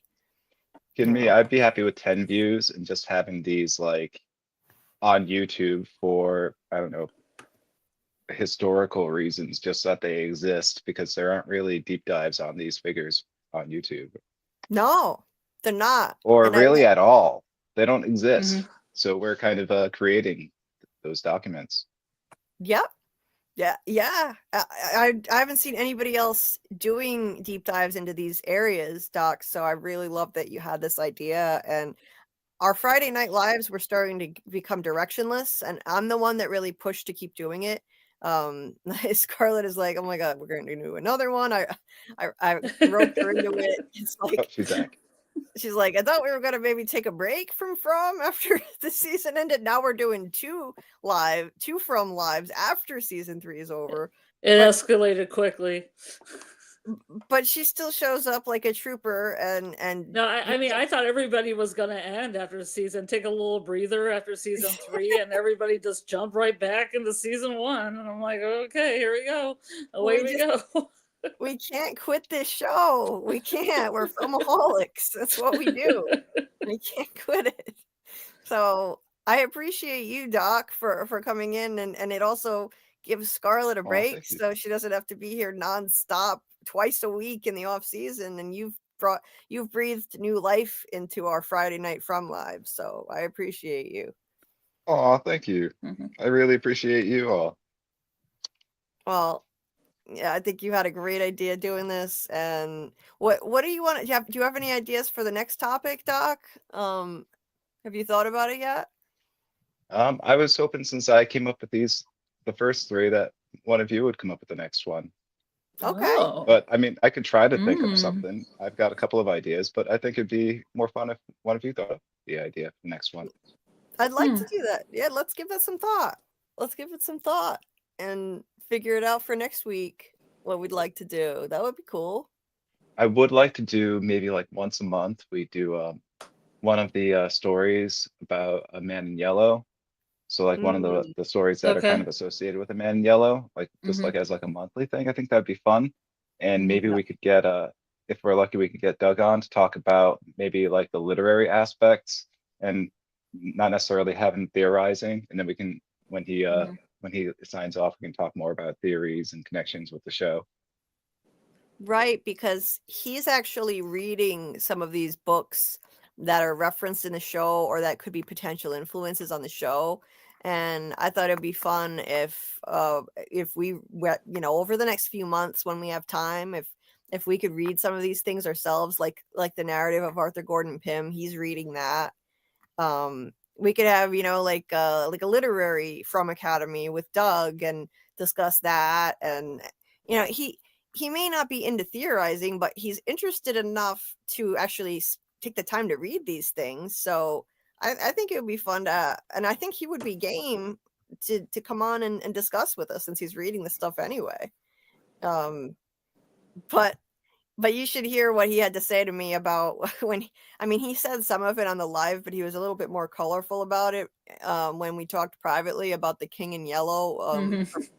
the short story, not the Lovecraft one, but the short story. He told me, I mean, he could not see any connection whatsoever to From. It was basically all just this made up character in the head of a guy who was insane and he dies in prison at the end. Like Didn't he call it pointless reading or something like that? That one? he said it was pointless. Yeah. Yeah. Yeah. So Oh, that one might, be a little downer for people, but he did say that he thinks that the Lovecraft one might actually be a little bit more like an influence that's worth looking into. So that Yeah, would be a fun I read. read the first 2 stories of the King in Yellow, and they were interesting stories. I just didn't know how they connected to From it all. no, they don't. I mean, they're interesting. It's an interesting read. Right. Yeah. He said it was still worth reading them because they were interesting to read, but he doesn't see any connection to From whatsoever. Mhm. And we should be careful with any of these books when trying to draw a straight line between that and From and say, okay, like this is a direct connection. No, Or that's not. Dr. Mabuse. Yeah. That's another one he's got. He had a picture of Yeah. Mini Man in Yellow with Dr. Mabuse, the book. So I'm sure he's read that too, or is reading that. And well, he'll be able to make like all these kinds of references now in the future too, now that he's read up on all this stuff. Like if he wants to just do like vague, like just like playing like they might be associated or putting things in the background for pictures just to like mess with people, like a copy of Dr. Mabuse or something, I don't know, or something Oh yeah. themed with the story. Yeah. 'Cause he does all those antics with the crochet doll. So maybe the crochet doll could get into like some Dr. Mabuse antics or something from like the King in Yellow or Oh yeah. Yeah, I'm sure he's gonna have some fun with that kind of stuff for sure. Yeah, he I said he's got a think, stack of books he's reading. and I think that Scarlett might be onto something with the Ether Factory, or whoever posted, if someone else Oh yeah, I posted. put that in the inner chat because I wanted to make sure I knew how to spell the ether. Right. So diethyl Diethyl? ethers, or Diethyl. Okay, diethyl, yeah, diethyl, yeah. ether, spelled DIETHYL, ether, was one of the first general anesthetics used in surgery. And so, yeah, the name there, like there's some sort of association, I think, with the ether and the Ether Factory. Hmm. Um, It's almost like if and you took the first 4 letters of the first word and the last 2 letters of the second word, and it would be Dieter. Interesting. right, Like abbreviation of those 2 words. Okay. it's Okay. administered via inhalation. Today, it's used as an anesthetic, and oh, it's not really used as an anesthetic anymore, Hmm. except for in like some countries that can't really afford other anesthetics. It's Right. used in laboratory and settings for being a solvent, and it's also recreationally used to Hmm. for I was gonna people say. to get high. Hmm. I do not recommend that because I'm pretty sure it's really, really bad for your brain. Don't do Hmm. drugs, And kids. can also, I'm pretty sure it can also unalive you if taken in too much of a Hmm. quantity. Yeah. And Kier worked in the ether factory. Yeah, I was thinking about that, oh my gosh, they must have been high all the time. All right, so here's the effects. Inhalation, low doses. Inhalation of small amounts can cause euphoria, excitation, and a sense of intoxication similar to alcohol. Users may experience dizziness, lightheadedness, and distorted thinking. This was observed during ether frolics and is why ether has Frolics. been used recreationally, right? Frolics. Frolics. Ether frolics. Hold on, I saw Yeah. something about ether frolics. Okay. I'm Scroll up, 'cause, intrigued. yeah, that's an intriguing term. Um, Indeed. Recreational use, right, has been used recreationally for its intoxicating effects, which is similar but more potent than alcohol. In the 19th century, ether frolics were social gatherings in the United States Mm. where participants inhaled ether vapors for euphoria and amusement. Okay. Hmm. Interesting. And then they got out the cat of nine tails and went for it. Yeah. I think that says a lot. Right there. Yeah. That might explain a lot of things. Hmm. Yeah. Yeah. So in Yeah. moderate to high doses, oh, sorry, Go ahead. my ADHD, I just started reading and talking a That's lot. okay. It's all right. I'm so sorry. It's also really late for me. Um, It's but okay. in moderate to high doses, it can cause sedation, drowsiness, and unconsciousness, as well as respiratory paralysis, coma, or death. Hmm. Though Mm. death from inhalation is rare due to the body's ability to metabolize and excrete it quickly. Okay, still don't do it at home, please. Yeah. Can also cause headaches, nausea, vomiting, and irritation of the respiratory tract. I wonder if it could Yes. have had something to do with Harmony's mother's death. If there's any connection there. There have been theories about whether Lumen might have had some role in Harmony's mother's death.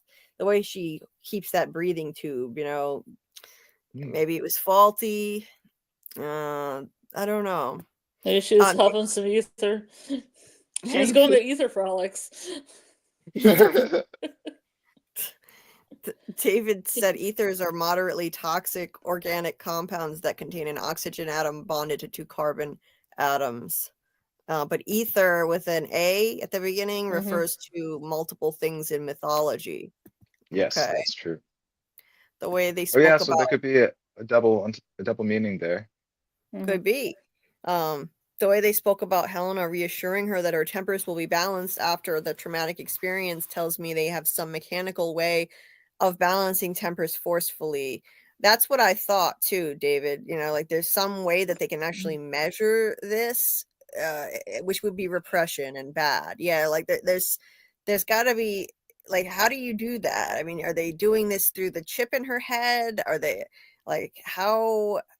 I wonder how exactly they're measuring the, like, they're actually measuring the state of her tempers and like how balanced they are. Like, that their medical team said that her tempers will be balanced again soon. Like, it sounds like a bunch of hokey pseudoscience nonsense. Pseudoscience, yeah. Yeah, Or balancing of the humors. It's kind of close to balancing the humors. right. It's some pseudoscience nonsense, of course, but it's probably dangerous, whatever it is that they're doing to them. But let me just go back up here and see, like, David said a few other interesting things here. Irving is the super ego from Freud. The shadow is from Jung, but the shadow overtakes the super ego when it commands control of the mind.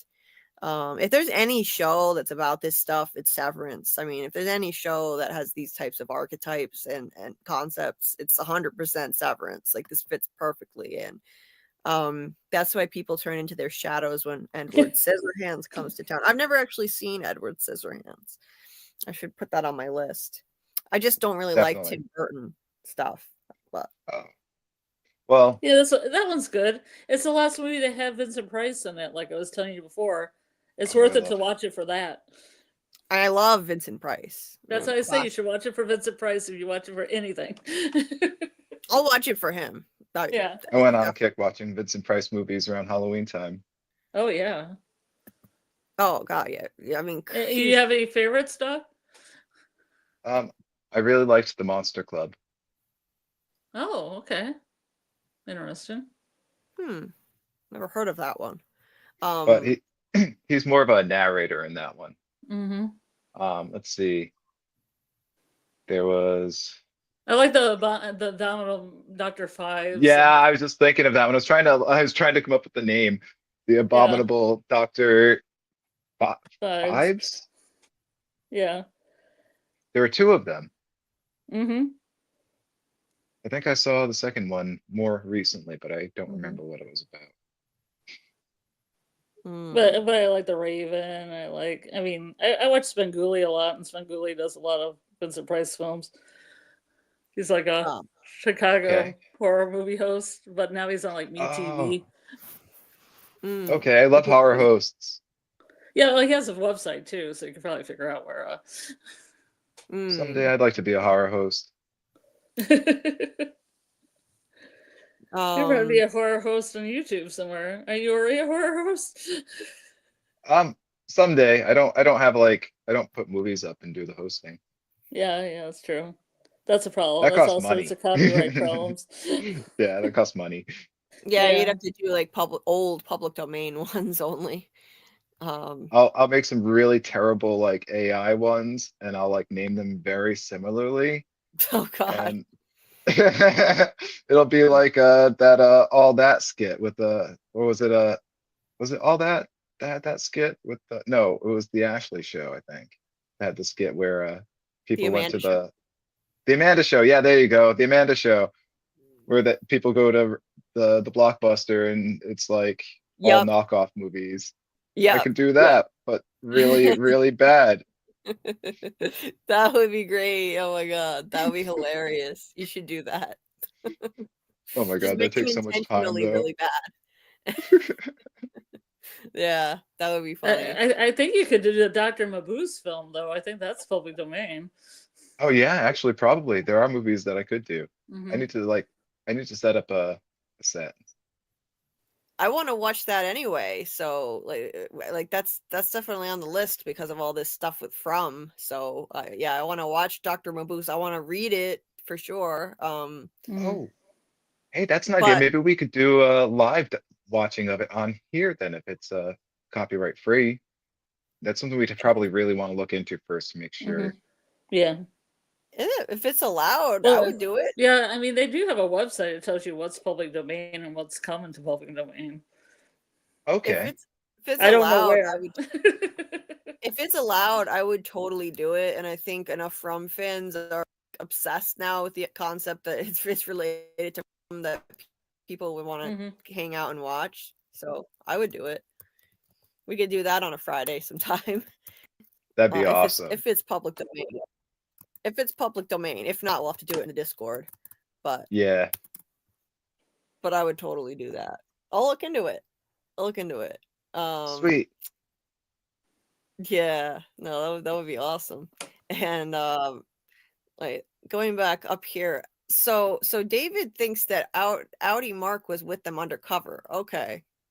Watch the first few minutes, the discussion he had with the lady when he said, "I don't remember anything else." I don't know. It's an interesting theory. I would have to go back and really watch that again closely. Also, think of Mark's responses with Helena about the mythology in the fourth appendix. He was laughing like Audi Mark would at Rickon. I don't know. I got the sense that that was Helly's influence. He was just kind of letting loose because Helly was Helly's rubbing off on him. Like he's letting loose more because of her, because he's falling for her. I don't know, but I don't know. They've laughed at a few things like that, like all of them when they're all together, when they're doing like the bingo and stuff.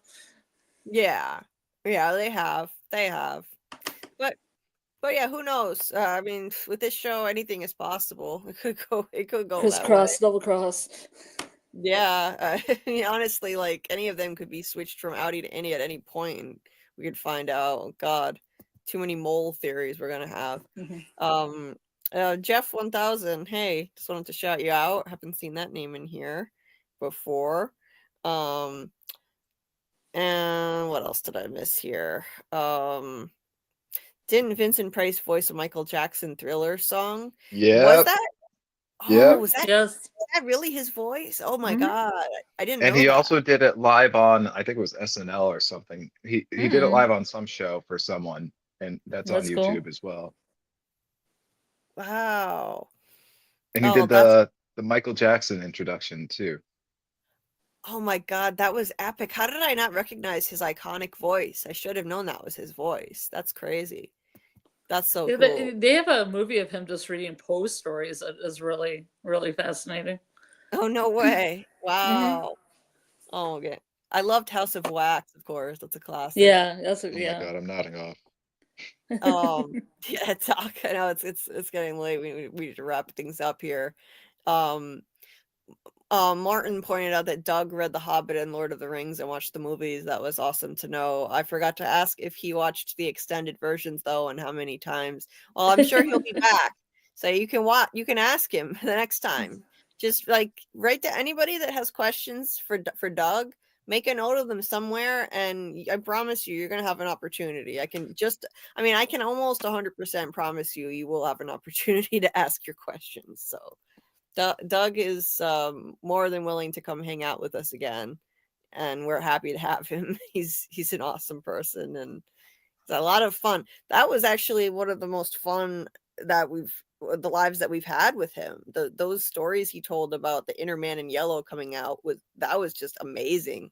My God, I was not expecting that. Like the dark side of like the nicest guy ever. Wow, that was extremely entertaining, and so I will let you know when he's gonna be coming back, but hopefully soon. Right now, the plan is for next Wednesday to head into our rewatch of season 2, episode 1. That's the plan. We were thinking about doing it this week, but then Doug wanted to join and had that great idea to talk about his Inner Man in Yellow stories. So I was like, hell yeah. We can do the rewatch next week. So there's that. We probably have a year or so, you know. Yeah, we've got time. Got time. We've got time. Doug said he enjoys coming on, and he has the time right now. He doesn't have a lot of stuff, keeping him busy at the moment. So yeah, I'm happy to have him on, and we can take our time with the rewatch. If we need to pause it for a week and he wants to join, that's cool. Sometime I'd like to have him on a Friday again. Mr. Grant Gregory, maybe he can join us, and we can talk more about like some I want to read. I'm reading The Poor Player, his first novel. and we want to discuss that more. Of course, we're going to discuss deadline. We'll let you guys know when that's going to be. Scarlett, you didn't get yours yet, did you? Mm-mm. Okay, hopefully soon. And I mean, we'll give Well, the mail's only as fast as the snow-covered roads are. Really. yeah. So we'll give everybody plenty of time who's ordering deadline. I'd really like to have a nice discussion with him, and it would make him happy. So even if we have to put it off for 2 more weeks while more people order it and read it, however long it takes. In the meantime, he could probably come on and just chat with us about other stuff. I wouldn't be surprised if he does. So you can have your first French lesson. Yeah, I could do revisit of my French. Yeah, like I don't know how you would put it, like relearning some French because it's been a long time. So that would be fun. And we have other ideas for stuff we can talk to Doug about. I did send Scott a message. I sent Scott McCord a message through Cameo actually because he made me a Cameo. I actually had one free text message that I could send to him and that I never used. So I took that opportunity to send him a message saying that if he'd ever like to come on our live streams, we would love to have him. So who knows? Maybe it could happen, I guess. Since, by the way, I got the video. It was sent to me by the Squawking Dead guy who ran the contest, and it's more than I thought. It's not 40 minutes or 45 minutes. It's 52 minutes long. Nice. So it's 52 minutes. So, and it's beautifully done. He edited it beautifully. Nice. And I am just waiting to see if I'm going to be allowed to release it. If I'm allowed to release it, then I will. It would be great to be able to share it with people. If he wants to keep it private for some reason, I understand. He was tired. He had had a long day. So I mean, he may not really want it to be put out, like, because I mean, it's not like an official interview. It's not like he felt like he had to show up with his game face on. He was just there hanging out with a fan, and of course, I was taking it very seriously and treating it not too much like an interview.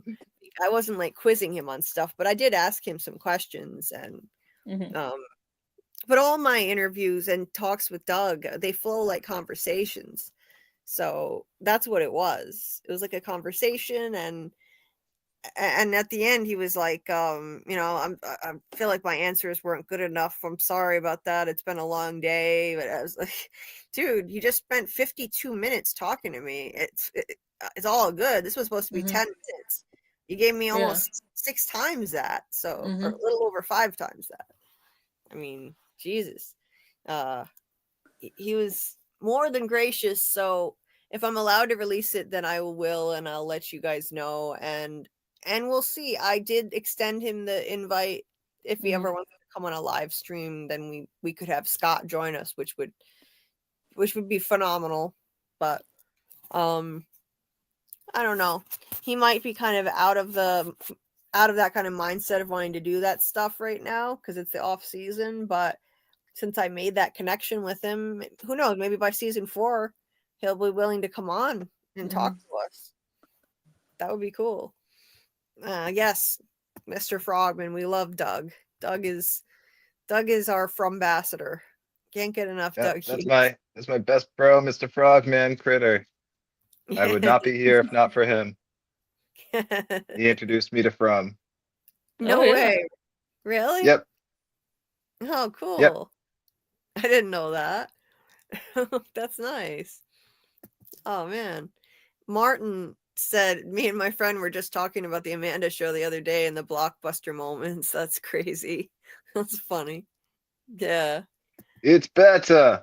Much better. Yeah. Yeah, classic. Martin says I'm gonna ask him about Will Ferrell in Land of the Lost too. That movie is too funny. I've never actually seen that. I've been But rewatching I started rewatching the show. Well, I rewatched the first episode of each version. I have not seen the movie or its sequel though. Mm-hmm. I saw the old version. I grew up with the Nickelodeon version, the 90s one. Me and too. I remember loving it as a kid. But going in watching now, it was I kind of got tricked by Amazon, so I only got to watch the first episode because that's the only one that's free. um, but it says free to watch. I go and I click on it, and then I'm like, okay, what's next? But I thought it was actually better written than the 90s version. Don't skewer me. I don't know, but I thought it was better written. But obviously the 90s version looks better. I mean, it still looks kind of hokey, but it looks better. And it's definitely got a better theme song. Oh yeah, I loved that. I loved the theme song. Oh yeah. I don't remember much about it. It's kind of fuzzy, but I do remember enjoying it as a kid. And there was some song about a witch that the little boy was singing, and I think maybe it was on like his radio or whatever, that somehow still is functioning. Yeah. That it gets stuck in my head even now sometimes. It was like, ooh, she's a witch, better watch out, she's gonna put a spell on you. Something like super simple, but when I was a kid, for some reason, I liked that little song, and every once in a while I get it stuck in my head. Yeah. Now I feel like I need to go look it up and watch it again. I haven't seen it since I was little. Yeah, I'll give Scissorhands a shot, David. The Avon lady walking up the stairs to the top floor in Psycho equals super ego with the shadow in the shadows. Interesting stuff. Yeah. Yeah, I don't like Tim Burton's style, like that gothic stuff. It's just not my thing. And I never watched Wednesday. I have a grudge against Wednesday because I feel like Wednesday is like his best work. I feel like Wednesday is responsible for 1899 getting canceled because they were it's not. Because they were both released on Netflix the same month, and everyone became so obsessed with Wednesday that 1899 got pushed to the side and then it got canceled. So it's not her fault, it's Julie. Possible, but it's still not their fault technically. It's not her fault. It's Netflix's fault, really. Julie, you are victim blaming. I'm just kidding. This little Wednesday do her dance to the little Cramp song, the Cramp song. Can't remember. Goomuck. You're just dogging my whole aesthetic, man. It was too trendy for me to be into it too. It was everywhere. It's like, okay, like this is just, it's everywhere. So it's not that cool because it's everywhere and everyone's obsessed. Every time I show you a picture of like me in a long black coat, you're like, oh Jesus, not again. No, Goth aesthetic. No, it's not that kind of thing. I just, something about Tim Burton's stuff, it's just not, I don't know, it's just not something I've ever liked. He's got different phases. Yeah. And a lot of them are really weird because I like the old phase. Some people like the phase in the middle. Some people like the phase at the end, the current one. Well, I loved Beetlejuice as a kid. Yeah. I was obsessed with that film as a kid. I mean, some people love Beetlejuice and they love Pee-wee's Big Adventure, and some people are like, I hate the music of Pee-wee's Big Adventure, and they pretty don't. Oh, I loved that movie too. I didn't realize that was his. Yeah. I don't know. Beetlejuice, if you think about it, it's a dark theme for a kid's movie. It's very dark. You wouldn't see that today. I actually never watched it as a kid. And the few things of Tim Burton that I saw, I didn't like. Wasn't James and the Giant Peach Tim Burton? I didn't like that. That was Henry Selick who did Nightmare Before Christmas. Oh, okay. It's the same kind of it's adjacent. Yeah. Yeah, I hated the adaptation of Willy Wonka that Tim Burton did. I hated that. That was I didn't like that. I didn't really like that one either because I liked the Gene Wilder version. And I hated Edward. I hated Sweeney Todd. I really didn't like that at all. Because Like, nobody I could wasn't a sing. fan either. I understand. like let's sing while we like slit people's throats, and I don't know. Oh, I just thought I thought you didn't like it because it sounded like a community theater production. Nah, I don't like the whole like musical while singing, slitting throats thing. I just don't. Well, that's fine. None of the I'm songs okay were with that. catchy enough. Yeah, it's not my thing. You should, Yeah, you none should of the watch songs it. really caught me. What? None of the songs really caught me. They weren't Yeah. catchy enough. I like Angela Lansbury doing the not when I'm around song. Well, yeah, she gets a pass because everyone loves her. Yeah, Angela Lansbury. Okay, cool. I love her. Yeah, it's I'm not Bed Nuts and hating on it. Broomsticks. It's one of those things where it's just not for everybody. You know, it's Mhm. just not my thing. Like, Mm-hmm. no hate, but it's not for me. That's Mhm. all. But Well, Addams Family and Wednesday. Well, I watched Wednesday, but it was Addams Family that because Wednesday was a short watch. When my kitten Cesar was passing, well, we were desperately hoping that the vets would come up with something, but no, that wasn't to be. I was watching Wednesday and the Addams Family, and the morbid humor really helped me get through. I feel like because that was really rough. That was my little girl. I'm sorry. Yeah, It's awful. Sometimes morbid humor can be good. Like gallows humor can be oh yeah, can be a helpful thing. No, I get it. Well, laughing in the face of death, you know. Yeah. And Martin, I absolutely love Hairspray. Yes. I'm obsessed with Which it. version of Hairspray? Because I like the original one. I knew it. I knew you were going to say the original one. I've never watched the entire one all the way through the original. I didn't like that it wasn't a musical. Like I wanted the musical, but the musical is what came out of that.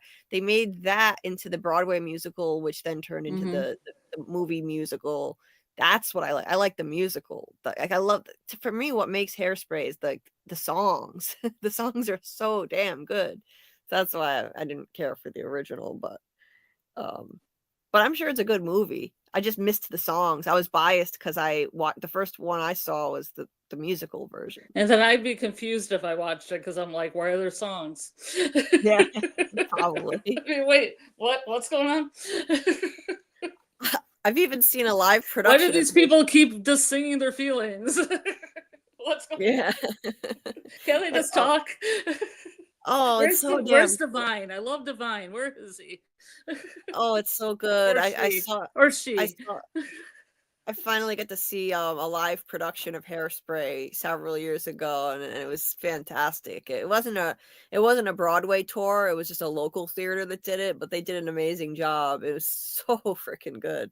Yeah. I don't think I can imagine it without Divine. So that's the only where thing my I've seen head's with at. the only thing I've seen with Divine in it was Pink Flamingos, and I do not that's all you recommend really that need to movie. see I do not recommend that movie, and Divine refused to do a sequel. So that says something. Yep. Because of the one notorious scene that the actor could not shake afterwards. Yeah. We won't explain it on this forum. Go check it out. Go check out what, Scarlett? Pink Flamingos. Pink Flamingos. The last scene. Okay. No, do not watch that movie. No, John Waters did some good films like Serial Mom. I love Serial Mom. It has Kathleen Turner. Oh my god, I love that movie. I need to see that again soon. I need to show that to my fiance because he will get such a kick out of that. Where she's like, Pussy Willow. It's funny. And then Crybaby was good. Crybaby was good. Dave, I just want to point this out. David said, I think they gave us the obvious that Helly was Helena to hide that Mark was his outie, but I'll rewatch again tonight and note the point in the conversation. It clicked for me. I could have just been high. well, maybe either so. Frolic. Have you been to an Ether Frolic party, David? Well, Frolic party. That should be the next waffle party. Waffle Mhm. frolic party. it would be No, I'm cool if kidding. We're gonna Yeah. host some Ether, everyone. it would be, I will say, it would be cool if there was a twist, because nobody was shocked to find out it was Helena. We all knew it was a strong possibility. So I mean, imagine if there was a Mhm. twist.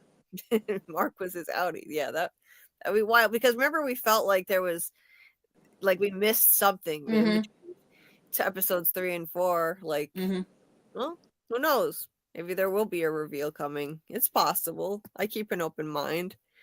And Martin here, I was talking about my talk with Scott.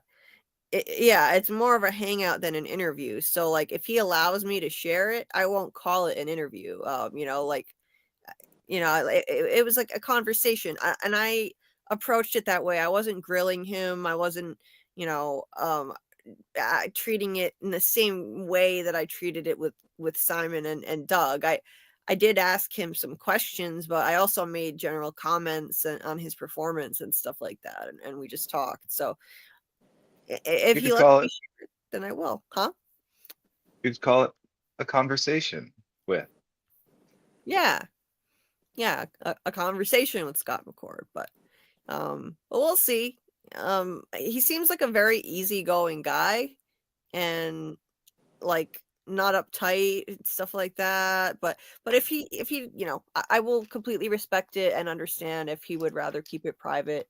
I like I was just grateful for the experience. It was Dieter had this impression that people who do these can just, you have the video to do whatever you want with it, but no, that's not the case. Like, you do need to get there okay, and I would Yeah. never want to do anything that, Yeah, like, it just be respectful.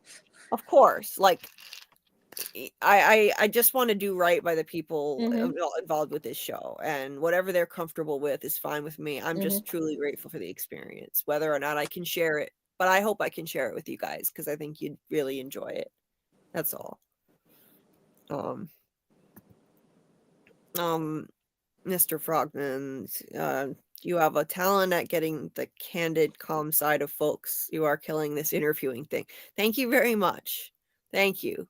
It's nerve-wracking. I've never done this until recently, and so I feel like Doug Hughes says, I feel like I have imposter syndrome a lot. So I appreciate it.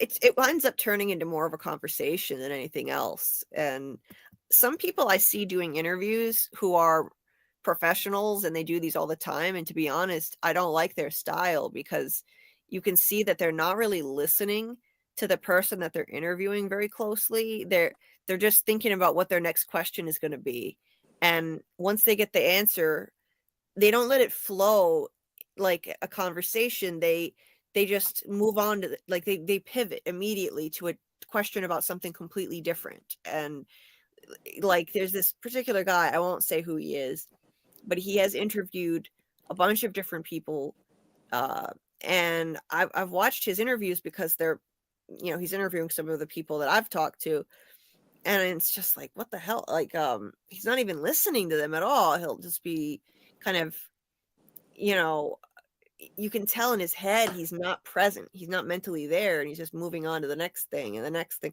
I And think I know exactly the interview you're referring to, and I think he's got a list of questions he's just running through. exactly. And he'll just say, "Oh, that's a great answer," and then he'll move on to the next question. That's a great answer. Like, that's not a conversation, and it's not my Well, I style. don't think that's, yeah, it's not your style. I like your style more. I feel like his style, it has its pluses too. Because he's getting like questions answered that people I think are want answered, or he thinks people want answered. So he's just trying to get questions answered as fast as possible. And so there is some benefit to that. But I like your style more. Yeah. Yeah. I mean, it's like, I understand it in certain circumstances where you really don't have much time and you're just trying to get in as many questions as possible. So I can understand why he's acting like that with some of these people, but I don't know. I just like I really want to listen to what they have to say, and then I'll have a follow-up question based on something they say that I didn't even plan, and it just kind of evolves into a conversation. Then I get a little nervous sometimes, though, and I'm like, okay, how do I work in the rest of my questions to this organically? It's not easy without experience, but it's helping a lot having Doug join our lives often, because it's every time he does it, it's like valuable experience having a guest on, even though it's not like if an official interview every time. I mean, it's similar to that. It's like it's just great experience in talking to a special guest, and I'm really grateful for him coming on here and talking to us so much and giving us this experience with this sort of thing. And hopefully we'll be able to talk to more people on our live streams in the future, and can keep growing. The only way that you can get better at this stuff and is just by doing it, getting experience and jumping in. And it's a lot of fun. I was terrified the first couple times, but yeah, thanks to Doug, I mean, I just feel so much better about it. Hopefully we can get other guests on. I want to try and get some, like background players in From, and like people who might be willing to come on who don't get much attention. So I'm going to start kind of looking around for others who might like to come on and talk to us. And of It course, felt like we were just. Oh, sorry. and of course, Doug will be back. Sorry, go ahead. It felt like we were just like hanging out with Doug, and it became very comfortable. And now, like I don't know, I'm gonna miss if we don't get to hang out with Doug in the future, because I feel like he's become part of like the family in a way. Oh, totally. It feels like he belongs now. He's an honorary panelist here. People keep saying he's one of the co-hosts now, but I do think yeah. he'll probably have to take a break after he gets the scripts. Yes. Oh yes. Right And now, I will respect that. of course, like right now, he's very clear on the fact that he has a lot of time for this right now, and he often says that this isn't always going to be the case, but right now he has time. So, yeah, let's just enjoy it while it lasts, and hopefully heading into season 4, when he's like doing the round of interviews, I mean, I'm sure we would be on the list because we already have this relationship with him, which I'm so grateful I'm for. sure you would be. I'm sure we would be just like, what is FROMCAST? Because they have a relationship with a lot of those actors, like a lot of long-term relationships, and they always come back and talk, and they always love talking to them. Yeah. So it's very casual and very comfortable. Right. Which is exciting. It's exciting heading into season 4 next year. It'll be amazing. Just having that, like that, it won't be like nerve-wracking with him at all. He's like a friend now. We know him. We're comfortable with him, and he's gonna have a much bigger role next season, I think. I think it's gonna be a big deal. And Oh yeah. yeah, People in the forums already like seem to really be fascinated by the Man in Yellow character, like on Facebook and stuff. Yeah. So I think come the next season, yeah, I think he's gonna have a much bigger role, and yeah, the chat might get intense. Yeah. Oh man, we might get a lot of new people showing up to hear him talk when he comes on here. Like, right in the on season 2. Can you imagine? If we get lucky, oh man.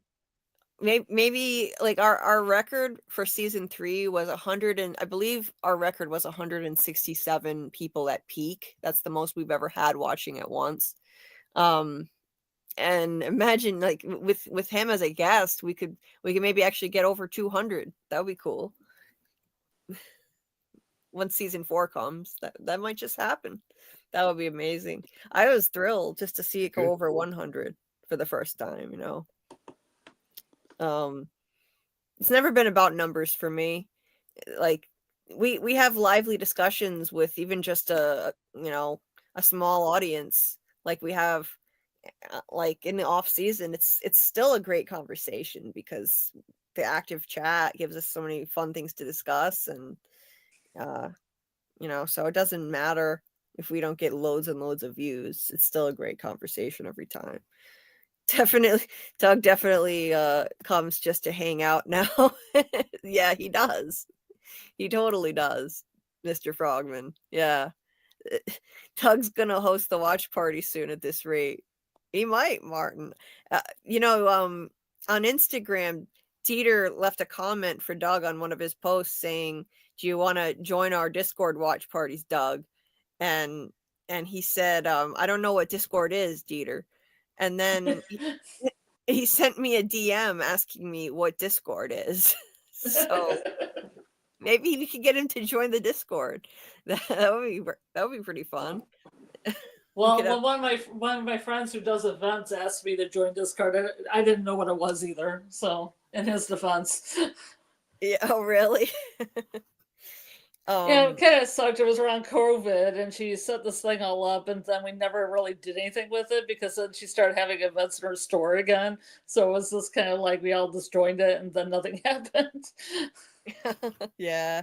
I don't know how long it's been around, but I discovered it in like 2021. I discovered it when I discovered K-pop, and that was my first experience with Discord. It was a K-pop Discord for my favorite K-pop group, and I know it started as a gaming platform, and then it evolved into all different fan groups for a myriad of different subjects. And so I was trying to explain that to Doug, and it's hard to explain it like exactly what Discord is, but I explained it as best I could. And so who knows, maybe one day he'll join the Discord and pop in there. The thing of it is, though, he hates Instagram, and he tolerates it so that he can interact with the fans. But if he hates Instagram, he's really going to hate Discord because it's a hell of a lot more convoluted and overcomplicated, full of glitches and shit like that. So I don't know. I don't think we can count on him joining the Discord. Mr. Frogman, here's Doug's Instagram. I put it in the chat. He was asking. He's really fun to follow. He posts the what was it? The high drinks of his Mini Men in Yellow doll, and it's very humorous. So definitely check out his Instagram. He just finally got over 1,000 followers. He was stuck at 999 for like a week, and then he finally got over that hump. It was just stuck there. Yeah, he's fun to follow, and yeah, can't wait to watch season 4. Hopefully, with him, everyone is excited to see Man in Yellow, and we're the ones closest to him. Yeah, it's pretty exciting, right, Mr. Frogman? When you think about it, it's pretty wild because he's. I mean, what other podcast has had him on for 3 hours at a time? 5 times he's been on now, and usually for 3 hours. One of the times it was like 2 hours, I think. No, I think the shortest was 1 hour because he was heading home from a shoot early the next morning, so he stayed for 1 hour. But every other time it was like 2 to 3 hours long. I mean, who does that? He's like our mascot. He's like our mascot. Yeah. So yeah, that would be nuts in season 4. Like, and I love that he enjoys being here. So hopefully he'll keep on coming. Obviously not often, but when he's doing his round of interviews for season 4, I mean, I think we should be in there. I think we have a lock on a dog interview for season 4. Thanks, Martin. I appreciate it. He says I can tell Doug feels a certain freedom when he is on here and can speak whatever about whenever, and that's better than just launching questions at someone. Yeah, exactly. I just want to make him feel comfortable. Like, we're not here to grill him, try to pump him for information that he doesn't have, or twist his words like a bunch of nutcases and get him in trouble with the show. Because yeah, people do that sometimes. Try to pump people for They information. get an actor in a corner, and I don't like that at all. And then they almost brag about it. Yeah. Like, I Like, almost got so and so to leak information about. Why do you want to do that? Who Yeah, does I that hate benefit? that. No one. It benefits no one. yeah, And then they just go and say that. mm-hmm. Mhm. And then how are these actors going to trust these creators again? How are actors going to trust them if they act like that? Like you need to make them feel comfortable and like they can speak freely without worrying that you're, asking sneaky questions and trying to get them in a corner and then twist their words around. Like, "Ooh, I got you. I got this out of you." Yeah. No, no, I never wanted Doug to feel like that. I even changed one of my videos for him because I misunderstood something that he said in an interview. I thought that he was confirming something definitively, but he wasn't. And I honestly didn't know. So, Was it the middle management thing? no, it was that well, that was one of the things, but the main thing I thought that he was definitely confirming was that he was the entity that spoke to Jim on the radio. Oh yeah, okay. I thought he said he definitely was, but that was just his best interpretation, and so I made my video private, and the video had racked up quite a few views. It was like 1.6K or 1.9K or something. I made it private, and I redid the whole thing. I reworded it because I didn't want him to feel the least bit uncomfortable or nervous about getting the showrunners upset at him. So I think that's how I built trust with him to feel comfortable coming on here, knowing that we're not going to do anything to make him feel nervous about his position on the show that he's so grateful to have. Like, this has been a dream come true for him. So last thing I want to do is to make him feel uncomfortable in any way. So I redid the video and I uploaded it, and I didn't get as many views the second time, but it was worth it to do that for him. I just want to do right by everybody involved with this show. No one should ever feel nervous coming on here like we're going to, like try to pump them for information that they don't have. That's the bottom line. Anyway. I have an ether story. Oh, you have a what? A story about ether. Oh It's yeah. kind of funny. Yeah. So when I was in college, one of my friends was well, I use the term friend loosely. He was part of my social group. And I think he was a little bit of a sociopath, and so I kind of kept my distance from him. But he was a TA in a lab, and one second. He was a TA in a lab, and he told us he would open up the ether bottles and leave them open during the class so that everyone would get a little bit high. Great. Oh man. So it was an ether frolic in the classroom. Yep, he turned the classrooms into ether frolics. Yikes. Oh man, that's I crazy. just imagine like Kier huffing some ether, and he's like, "Oh yes," and then I went to Woe's Hollow. Yeah. Yeah, Maybe the whole thing he There was a hallucinated. bride. Yeah. maybe Dieter was who he turned into after he got high. Yeah. The whole thing was one Commune big with nature, hallucination. became one with nature and its sounds and all that. Yeah. Merged. Whole thing was a hallucination. Yeah. I could explain it all. It sounds like a drug trip. So yeah, I don't know. It's like Dr. Jekyll and Mr. Hyde, but with, weird twins and getting high on ether fumes. Yeah. It could be. Yeah. Yeah, who knows, Mr. Frogman? Maybe we will be from royalty next season. We've got our little friendship here we built with Mr. Man in Yellow. So, hey, maybe that would be cool. Trace, yeah. I've never I have a Discord but I've never created it myself. So it's got to be kind of daunting to create. But my friend who made it said that it was actually pretty easy. And it's really great if you want to promote stuff or have great conversations. So yeah, highly recommend. Discord is terrific. Anyway, we should wrap this up and get some rest. But it's been fun. I appreciate you guys. It was a very depressing day for me yesterday, and I feel a lot lighter now. My mood is elevated a lot more than it was earlier. So I appreciate everybody in the chat who came out and saying you didn't even have to huff ether to do it. I got ether in the mindset. Right, no ether required. and I didn't even have to huff ether. What you needed was an ether frolic, Julie. Yeah, I need to hook you up with my friend, apparently. Praise Kier. Yeah, praise Kier. That's what I needed. Well, So Julie, I might have an ether hookup. You have No, an I'm kidding. I'm kidding. I'm kidding.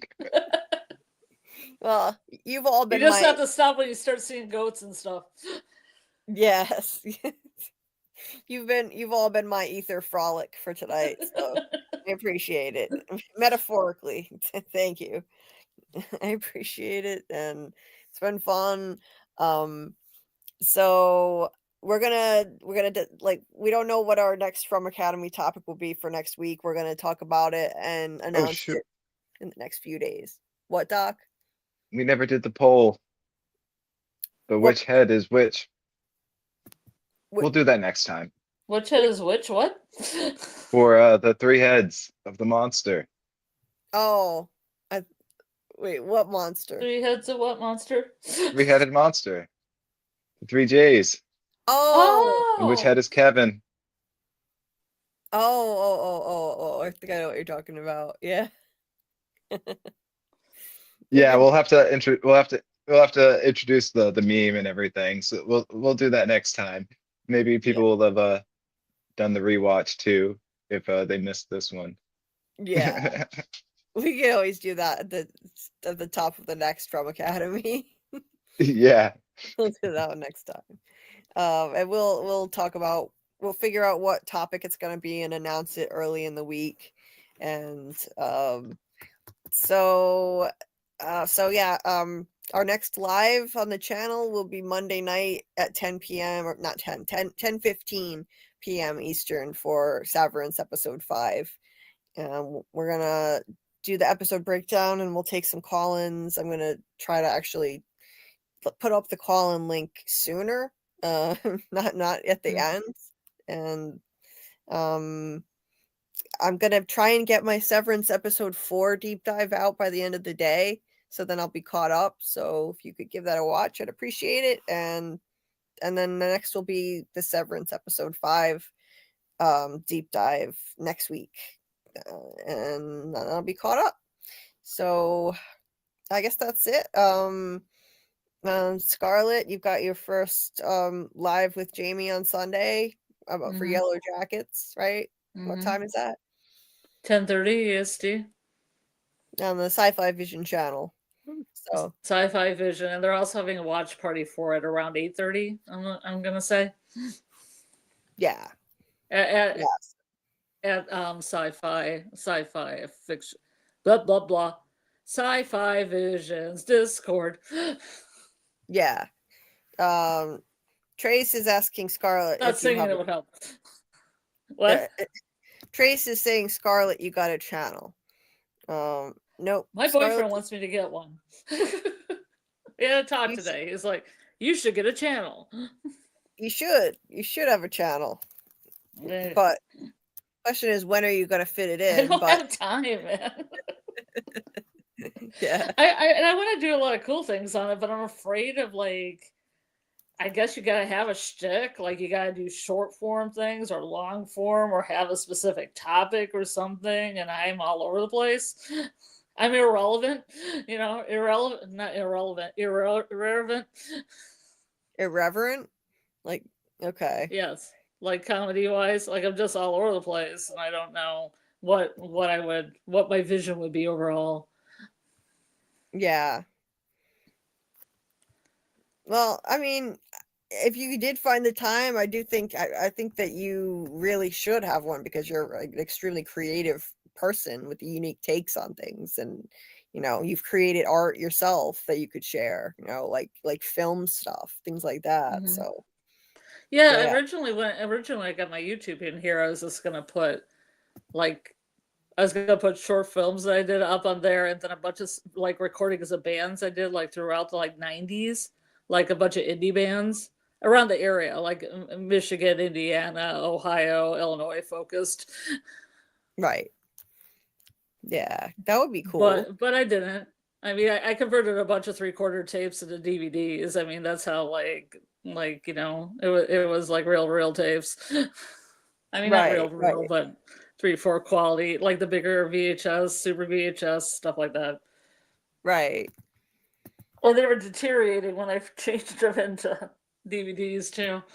So Yeah. but Well, I thought that would be fun, just have that as a record of things. I never really did it. yeah. Well, it'd be cool if you did though, or Mhm. something. Have a channel for something. Yeah, it was interesting because somebody like acquaintance of mine has a podcast, and they had somebody who actually was related to somebody that I had done video work with in a band in the 1990s, and I thought maybe I should get a hold of this guy because he might be interested in knowing there's footage of these bands that are around, Mm, because in the 90s there wasn't always footage of everything. You didn't record everything. right, right. Yeah, Um, perhaps yeah, someday. yeah. Should do something with the channel when you have the time. Hmm. Um, anyway, if you guys Can we haven't, sorry, what, Doc? can we call ourselves the cult of Dieter for the Severance streams? Cult of Dieter. Oh my God. Yeah. Because there's the cult of Kier, so there could be an alternative cult of Dieter. Like a opposing Right? Trump. And for us, it has a double meaning. I want to call it Ether Frolic, but that's my opinion. I dig it. That's great. Oh my God. Wait, what's this photo you put in the chat, Dieter? Dieter shared something. What is this? My Chromebook is so slow. I'm trying to load it, but I can't. It's still buffering. Damn. The lineage, yeah, Dieter's lineage. The cult of Dieter's spilled lineage. Yeah. It's a little long. Yeah. Yeah. It hits me. Dieter, we'll need to have you on to tell the story from your point of view. Yeah. How's your eyeball? Because your eyeball just rolled out of your head or whatever, and now you're all mossy. Yeah. Oh God. Yeah, that was gruesome. Did he yell brains after?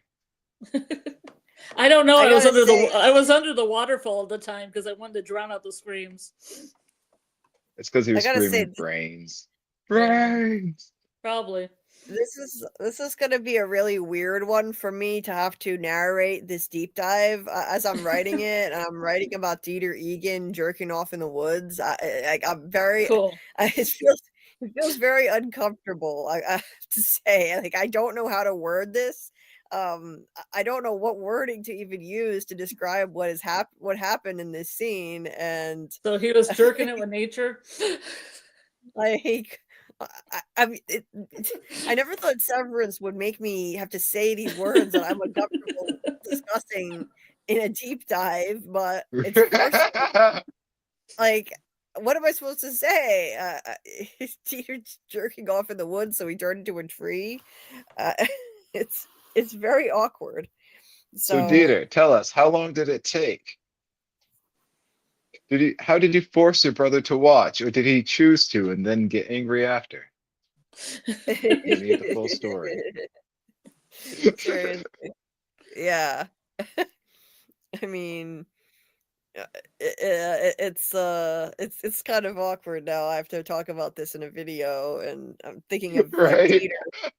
I'm thinking of Dieter while I'm doing this. It's like, well, this is super weird. I get you. I see. This is super weird. Yeah. Mhm. Thank you, Ben Stiller. Yeah. Jesus Peter, Christ. Peter Yeah. says mostly 20 minutes. I got corny and thought those trees needed moisture. Mostly 20 minutes. Yeah, Yeah. nature. Yeah. You know, You needs missed some loving. and Dieter was not feeling well during the Severance live where we discussed the episode, so he missed a lot of the jokes. He missed a whole lot. He had to go back and watch the replay. The cult of Dieter's lineage. Yes. Praise Dieter. Henceforth, 20 minutes shall be the appropriate time for self-pleasuring. So says Dieter. Yeah, like what do I don't know what to call it in the video. I'm uncomfortable saying these words in a deep dive. I'm like, Self-love. he's pleasuring himself in the woods. Onanism. Like I You can can't call say it onanism like they do in the Bible. if it's a like I can't if it's a live, I just call it jerking off. I'm not going to say that in a video essay. I have to use proper words, so it's just wicked awkward. I don't like it. It's a little jerking back and forth, if you know what I mean. Jerking Yeah. of the off. Making love to nature and to himself. Yeah. It's weird. Praise Bobbing the Dieter. pineapple. Oh my god. That's great. Self-love. Yeah. Mm-hmm. Moisture baiting. That's great. You should call this the lives that. Enjoying the view. Yeah. Dieter is Kira's shadow / Audi. Yeah, I think Dieter is as a metaphor, David. I think Dieter's not, it wasn't even real. What? None of that happened? Yeah, I think that was all a metaphor. Unbelievable. Yeah. Yeah, I don't think it was real. I don't think he really actually turned into a tree. I think It this is. Kier sounds like a politician. What does? I said I think this Kier sounds like a politician. Yeah, kind of does. It is fertilizer, I guess. I mean, sort of, maybe. It's his, yeah, man Protein? seed. I don't know. Yeah. It's just so weird. As I'm writing this script, I can't believe I'm gonna actually have to record this and say these words out loud and put this in a deep dive. What is even happening? Just really think the show can't get any weirder. Wow. Anyway, keep an eye out for that weirdness, and you'll be feeling my extreme embarrassment and uncomfortable awkwardness while I'm reading it. Just think of me. I can't wait. Yeah. How can I want to miss this one? Uh-huh. It's late, but you can laugh at my discomfort, at my audible discomfort while I'm reading these disgusting words. If you want, Julie, I can read them for you, and you can just like cut me in, Just feed it in. and I'll make sure to say them in the worst possible way too, the ways that you will not, and I'll do it for you, Julie. I'll do it for you. See, okay, you have to understand something about me. I have this weird hang up about saying certain words. I get very embarrassed about even just saying anatomically correct words. I mean, I can say like, jerking off, or, referring to someone's dick or whatever. Can you But say moist? How about the word moist? I don't mind the word moist, actually. I don't Okay. mind that. But anatomical words, proper words for sexual acts and actual What, like masturbation? Yeah, I feel very uncomfortable saying things like that. So Why? I don't know, because I'm The phallic member. oh my god, yeah. You could say Mammary things like gland. no zone or naughty bits. I mean, like those are like the only words I'll use to refer to my areas, and especially in the bedroom. Testes. Yeah, because like Like I can't like you'll never hear me say the anatomically correct words for anything because I feel too embarrassed. I don't know why. My mom gave me some weird hang-ups. So Penile. It's okay. Penile. yeah, I can't say that word. I can't say that word. Can you say phallic? I can say phallic. Yeah. There you go. That one I phallic. Phallus? So you could say yeah. phallus instead. How about that? Phallus. Phallus. Yeah, I can do that. I can do that. There you I'm weird. go. That'd I'm be weird. that'd be I think a literary literally correct Mm-hmm. way of Yeah. saying it. So you could use Yeah. that. Yeah, because like my deep dives are more like my proper side, you know. I'm being professional. It's like a video essay. I'm not like you know, cracking jokes on my lives and you know, using slang. So I can't speak in the same way. So now I'm like, oh God, now what do I say? This is gonna be weird. So yeah. Ejaculate. Like, I actually have to sit here and read this. Like he's ejaculating on the soil. Ejaculation onto the ground. You could probably just quote the show at points instead. I could, but it's so unclear what's actually happening. You know, like it's in Well, such also weird coded language. also too, when he first told the story, I took it as him like before Helly made like the joke. I took it as like he spilled his seed, like as in he knocked up a commoner was how I took it, Right. and or a lowborn, until Mm-hmm. Helly made the joke. But that could have also been a deflection. So I still don't know how to take it. Right. No, that's a theory. Like Matt Gilbert is convinced. I think last I heard that he did like that basically Dieter Egan is you know, a disowned member of the family with an illegitimate family line, and Rickon may be one of the descendants. And when he spilled his lineage, that word is actually code for the fact that he has an illegitimate family line of lineage. So no, that's a legitimate theory still. I don't really think so, but hey, it's possible. It's an interesting theory. But the what are you guys saying? What the hell? What about beating his meat, choking his chicken? That better, Julie? No, that's not better, Martin. That's not better at all. I can say I don't mind saying jerking off. I'm okay with that, but I can't say that in a video essay. That's not professional. So I can't say any of those things either that you just said. That doesn't sound right. Choking chicken. Choking chicken. Didn't you hear of that, Dieter? That's an expression. Yeah. In fact, there was a 90s children's show that had a restaurant that was a reference to that, and it was totally inappropriate for a kids show. On Rocco's Modern Life, there was a restaurant called Choky Chicken. It was so obvious what they were doing, calling it that would never get through the censors on Nickelodeon today. Oh, we lost Doc. That would never ever happen on a kids show today. But it was called Choky Chicken. And then eventually I think Nickelodeon caught on, and then in the last season they changed it to something else. It was I forget it, but it wasn't Choky Chicken anymore. Oh yeah. But some people say waxing the carrot. Oh my god. That's a new one. I haven't heard about that before.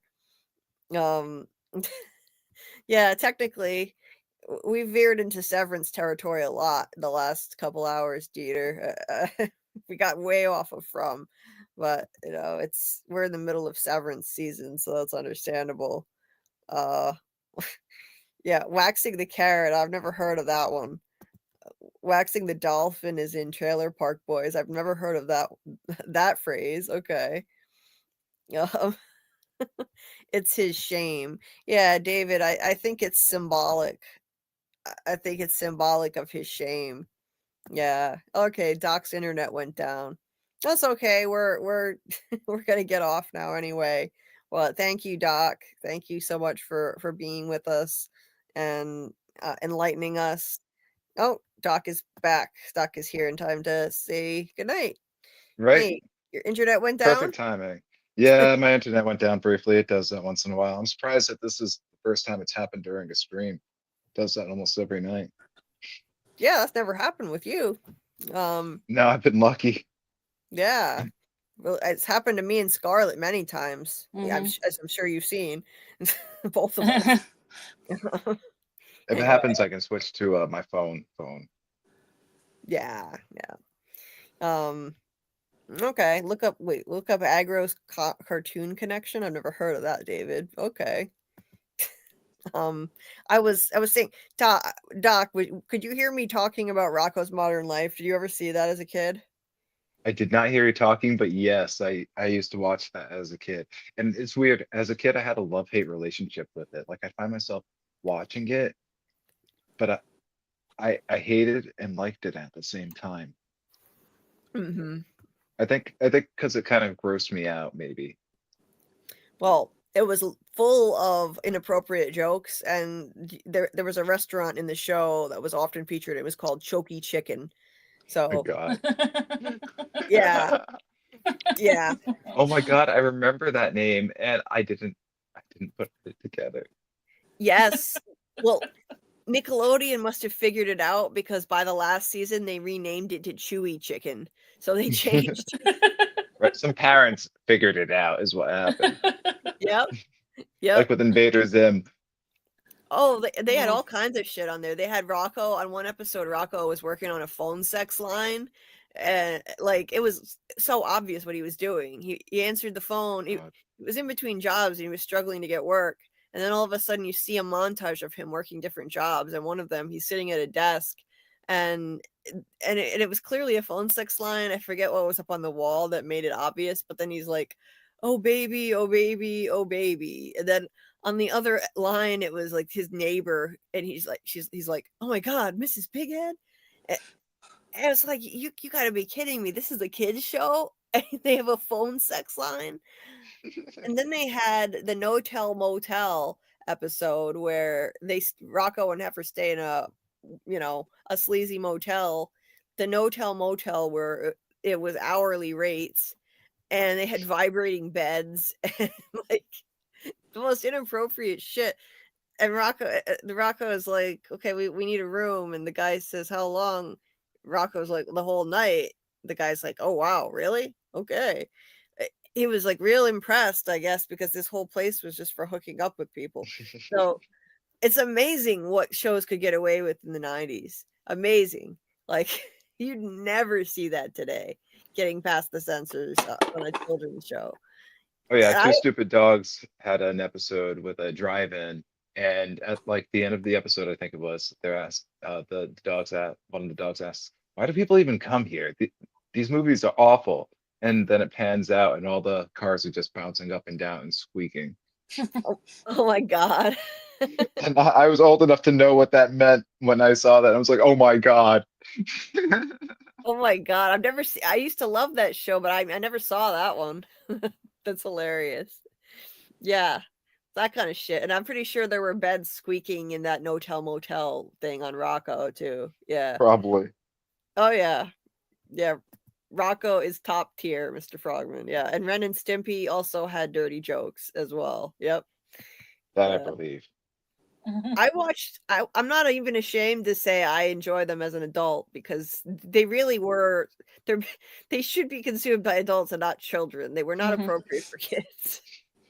So I've watched them as an adult and I think they're hilarious. So yeah. They're a gay couple in the reboot, I think. Wait, what? Who's a gay couple in the reboot? Ren and Stimpy. Oh shit! Yeah, you mean that? You mean that adult version that they did? Yeah. Yeah, yeah. I think they made them. Oh my God! Yeah, it was actually just kind of disturbing because the way they did it, it was. I believe it. It was something about a saw. They were using some kind of innuendo about sawing. I don't remember, but it looked like they were actually like engaging in a sex act, and it was kind of shocking because these were characters I grew up watching as a kid. On Happy, Nickelodeon. joy. Oh my God. Happy. Yeah. Yep. Yeah, Mr. Frog knows what I'm talking about. It was on Spike TV. It wasn't Nickelodeon anymore. It was for adults. It was adult Ren and Stimpy's Adult Party or something. It wasn't well done though. John Kay, the original creator, did make it, but it wasn't really that good. It was kind of just fucked up. The Saw thing, it was wicked fucked up. Yeah. The original one is better. I don't know if I actually watched the new one. Yeah. It was bad. Yeah, it wasn't even funny. It wasn't good at all. It was just trying to be offensive just to be offensive. Yeah, and disturbing. So, yeah. John Kay actually got fired. John Kay, who created Ren and Stimpy, got fired from Nickelodeon because he actually I think he was grooming underage girls. So, Oh yeah. no, there was too much of that, especially then. Yeah. What are There you was telling really? there was some this young female cartoonist who he was no, she was like a fan of the show. She was really into Ren and Stimpy, and she started communicating with John Kay, and he had this inappropriate friendship with her that was looking really sketchy. And so I think that may have contributed to him getting fired by Nickelodeon. I'm not sure. It was either that or maybe he was just butting heads with him too much with his offensive stuff that he was putting in the show. But I still love the show. I can separate the art from the artist. That's the thing. Like, I mean, okay, John Kay, maybe he was a creep. We don't know for sure. He wasn't convicted of doing anything in a court of law. I can still enjoy the show. I don't like knowing that he was Well, possibly a creep, but shows are made by hundreds of people. right. So you can exactly. support those hundreds of people at the loss of one jerk, you know? And like, I love Buffy, but Whedon was a freak. Yeah. But Yeah, think Grant, about all the people that are behind Buffy, like all the different writers and all the actors and all the production people and the cinematographer and, you know, sound design and all those people. Watch it for them. exactly. Some of them might be coming back. Oh yeah? Yeah, Oh, they're yep, well, what channel was it? Some big channel has greenlit a pilot for a Buffy reboot. There's talks that Sarah Michelle Gellar is going to be in it. And it's not a reboot, but a revival. They're going to be bringing the show back for, I guess, season 8 or a new name to the show. They're hoping that Buffy will be in it. They want to call it Buffy the Vampire Slayer. There's rumor that Sarah Michelle Gellar is being offered executive producer role, on top of being, you know, the star actress. And yeah, one thing too that is rumored is that they're already readying a writing room ahead of the pilot being put together, which is apparently a really positive sign that they're confident that it will go through. Oh, that's cool. That's cool. Wow. Yeah, I'm really excited. I was a big fan. Yeah. I've never seen it, but I've heard it was a great show, you know. It's never something I checked out personally, but they're gonna have the vampires on because all the vampires, the actors have aged. Yeah. Right, I know. So that's gonna be kind of weird. CG maybe? Not Buffy herself. I mean, she could be your human age or whatever, but the vampires now. Right, like Spike and an Angel. Yeah, they've all aged. And Drusilla. Thankfully, they've killed off a number of them.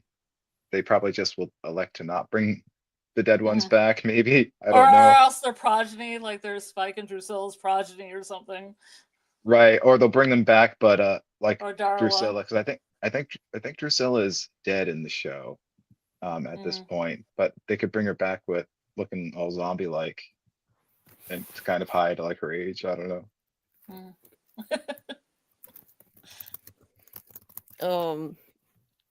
Well, that's cool. Yeah, a Nickelodeon employee being creepy, what a shock. Yeah, right, Grant?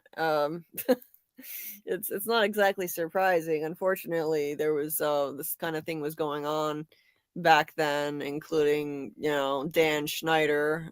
Yeah, let's not even go down that path because it's so messed up. And yeah, it's too bad. 90s Nickelodeon was amazing, and then finding out some of the dark side of it was an eye opener last year. All that stuff getting exposed, but anyway, what was I gonna say? So I dropped the link to my Discord if anybody wants to check it out. We had another great watch party for Severance last night. It was really fun. We do them every Thursday night at 9 p.m. Eastern, and then I stream it again shortly after 10 p.m. Eastern.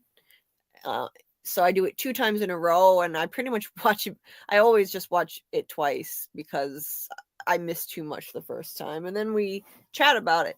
So we'll be doing that, continuing every week. If you want to check it out, the link is pinned at the top of the chat, and it's also in the description of this video. If you want to join the Discord and be in our watch parties next time. I'd like to do some watch parties for other things soon. Maybe some From related things like we've been talking about. Maybe Dr. Maboose on here. Crater? Was the name of the movie Crater? Crater. Yeah, Crater. I have a hard time finding that. I found it on a site, one of my sites that like Okay. unofficial. Wink. One of my Wink. Yeah. So I found it so we could do a watch party for Crater, which was done by John Griffin. I think he wrote it. I want to see it. Yeah. Yeah. So I'd like to do a watch party for that. That would be fun. And you know what I also want to do? I want to do a watch party for the episode of Jordan Peele's Twilight Zone that John Griffin wrote. Ooh. It's really impressive. I was telling Doug Hughes and I were talking about the impact of the Twilight Zone and the way that they were able to get divisive political issues past the CBS executives by masking it in a sci-fi guise. So like back then there was the Red Scare going on, and people were being accused of being communists and persecuted and arrested, and Rod Serling took it, that, and he basically put it into an allegory form, and we made it about aliens in this episode. The monsters are due on Maple Street, but it was actually about the Red Scare. And John Griffin did something very similar with Jordan Peele's Twilight Zone in one particular episode, which it had some strong commentary in it. It does get political, so I always worry a little bit about getting into anything political on the channel, but I'd like to show it in the Discord as an example of John Griffin's work, and I think it's impressive what he did with it. It's truly in the spirit of Rod Serling, taking a major political, like a socio-political issue, and wrapping it up in a sci-fi allegory. It was fantastic. I really liked it. So that's another thing that we could do. I've got a whole list of different things related to From and John Griffin, things like Dr. Maboose, potential influences on From that we could watch in the Discord. So yeah, should do that. So if you want to join the Discord and join our Severance watch parties too, the link is in the description of this video and at the top of the chat. So anyway, thank you guys so much for coming. Really appreciate you all. Oh, good, Mr. Frogman, you joined. Awesome. Yay. Thank you. Yeah, we'll have some fun watch parties in addition to Severance. We just have to figure out like a good night to do it. The schedule's a little bit crowded, but we'll figure out a time to start doing these. Martin says, Julie, I want to watch Lost with you so bad, but I understand that's a you time kind of show because of how much you got on your plate. Martin, I would love to have somebody to watch Lost with, though. It's kind of a bummer watching it alone all the time. It's the kind of show you want to enjoy with somebody. So I don't know. You can have a lost watch party and just start where you left off, and probably a few people watch it with you. Hey, you might not yeah, have to start. You might not have to start from the beginning. I could do that. Yeah. If anybody wants to watch an episode of Lost with me sometime, I could just watch it in the Discord. And if anybody wants to join, you can join. That would be fun. Even if it's just one or two people or one person. Hey, that'd be great. You love Lost? Cool. Maybe I'll do that. Next time I'm watching Lost, I'll just stream it in the Discord. And if somebody wants to join, you can join. Cool. I will always watch it by myself. And I'm finally getting back into watching it again. So cool. This is why I love this community. It's great. I don't feel so isolated here. I watch everything alone. I spend too much time by myself. You guys are keeping me from losing my mind. So I appreciate you all. Thank you. Like, this community has been my lifeline this past year. David said, going back to Michael Jackson, his song, The Man in the Mirror, The Observer and the Observed. Ooh, interesting. Yeah. There's a lot of depth there. I hadn't really thought about. I love that song. It's a classic too. Silo is great. Yeah, we could do a watch party for Silo. I actually have to finish Silo season 3. I got bogged down with other stuff and I didn't have time to even finish watching it. I would do that. You're into Silo too, Doc? Yeah, I'm slowly making my way through the first book too, because I think the next season's going to be like a flashback season. So I want to know what happens next in this part of the storyline, in this part of the timeline. So I've got to go and start reading the books now. Yeah, it's like I've heard the books are really great, and yet I don't want to spoil. It's like I'm torn. Like I don't want to spoil what happens on the show by reading the book, but I've heard the books are terrific, so I don't know. I worry that someone's going to end up spoiling the story, like the show on me, because they've read the books. So I'm going to go and read them. Yeah, like Geek Academy, when he did his Silo videos, he would say at the beginning of every one, I haven't read the books, so please, don't spoil it for me. So that's always a risk for sure. Yeah, that's definitely a risk. Yeah, I got to finish season 3 of Silo. I completely lost track of it, and I just didn't have time. But anyway, thank you guys again. Keep an eye out for my Severance episode 4 deep dive, which is going to be done hopefully by tonight, and then I'll be doing my episode 5 deep dive within the next few days after that, and we'll see some of you guys Monday if you're into Severance for the Severance live at 10:15 p.m. Eastern. Thank you, Doc, again. Thank you, Julie. Thank you, Scarlett. Yeah. Thanks for joining. Thank you, everyone, for being here.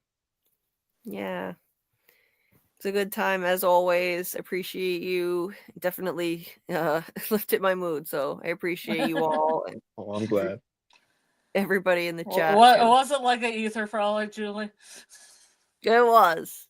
It was my ether frolic. Yeah. It was an ether frolic. Yeah. I appreciate it. Thank you. All the things you'll see, all the places you'll go. Yes. All right, guys. All right. Good night, everyone. Good night. Good night. And until next time, keep on deep diving and let's see what we can uncover together. See you later. Hi, Julie B. Julie B. Scotty McCord here. How are you? Hi. Finally, I get to connect with JulieBDeepDives. First of all, bring it in. Let's do a little jumping high fives for JulieBDeepDives. Boom. Thank you so much. Thank you so much for all your amazing, your brilliance, this wondrous thing that you have created that goes deep, dives deep into From. Thank you so much, Julie B, for that. certainly been aware of your YouTube channel and everything that you've done along the way. And the deep dives are great. Don't stream and drive. Huh? How are you? How are you? I hope everything is stellar. I wanted to send along this love. This is coming with some big love from Dieter.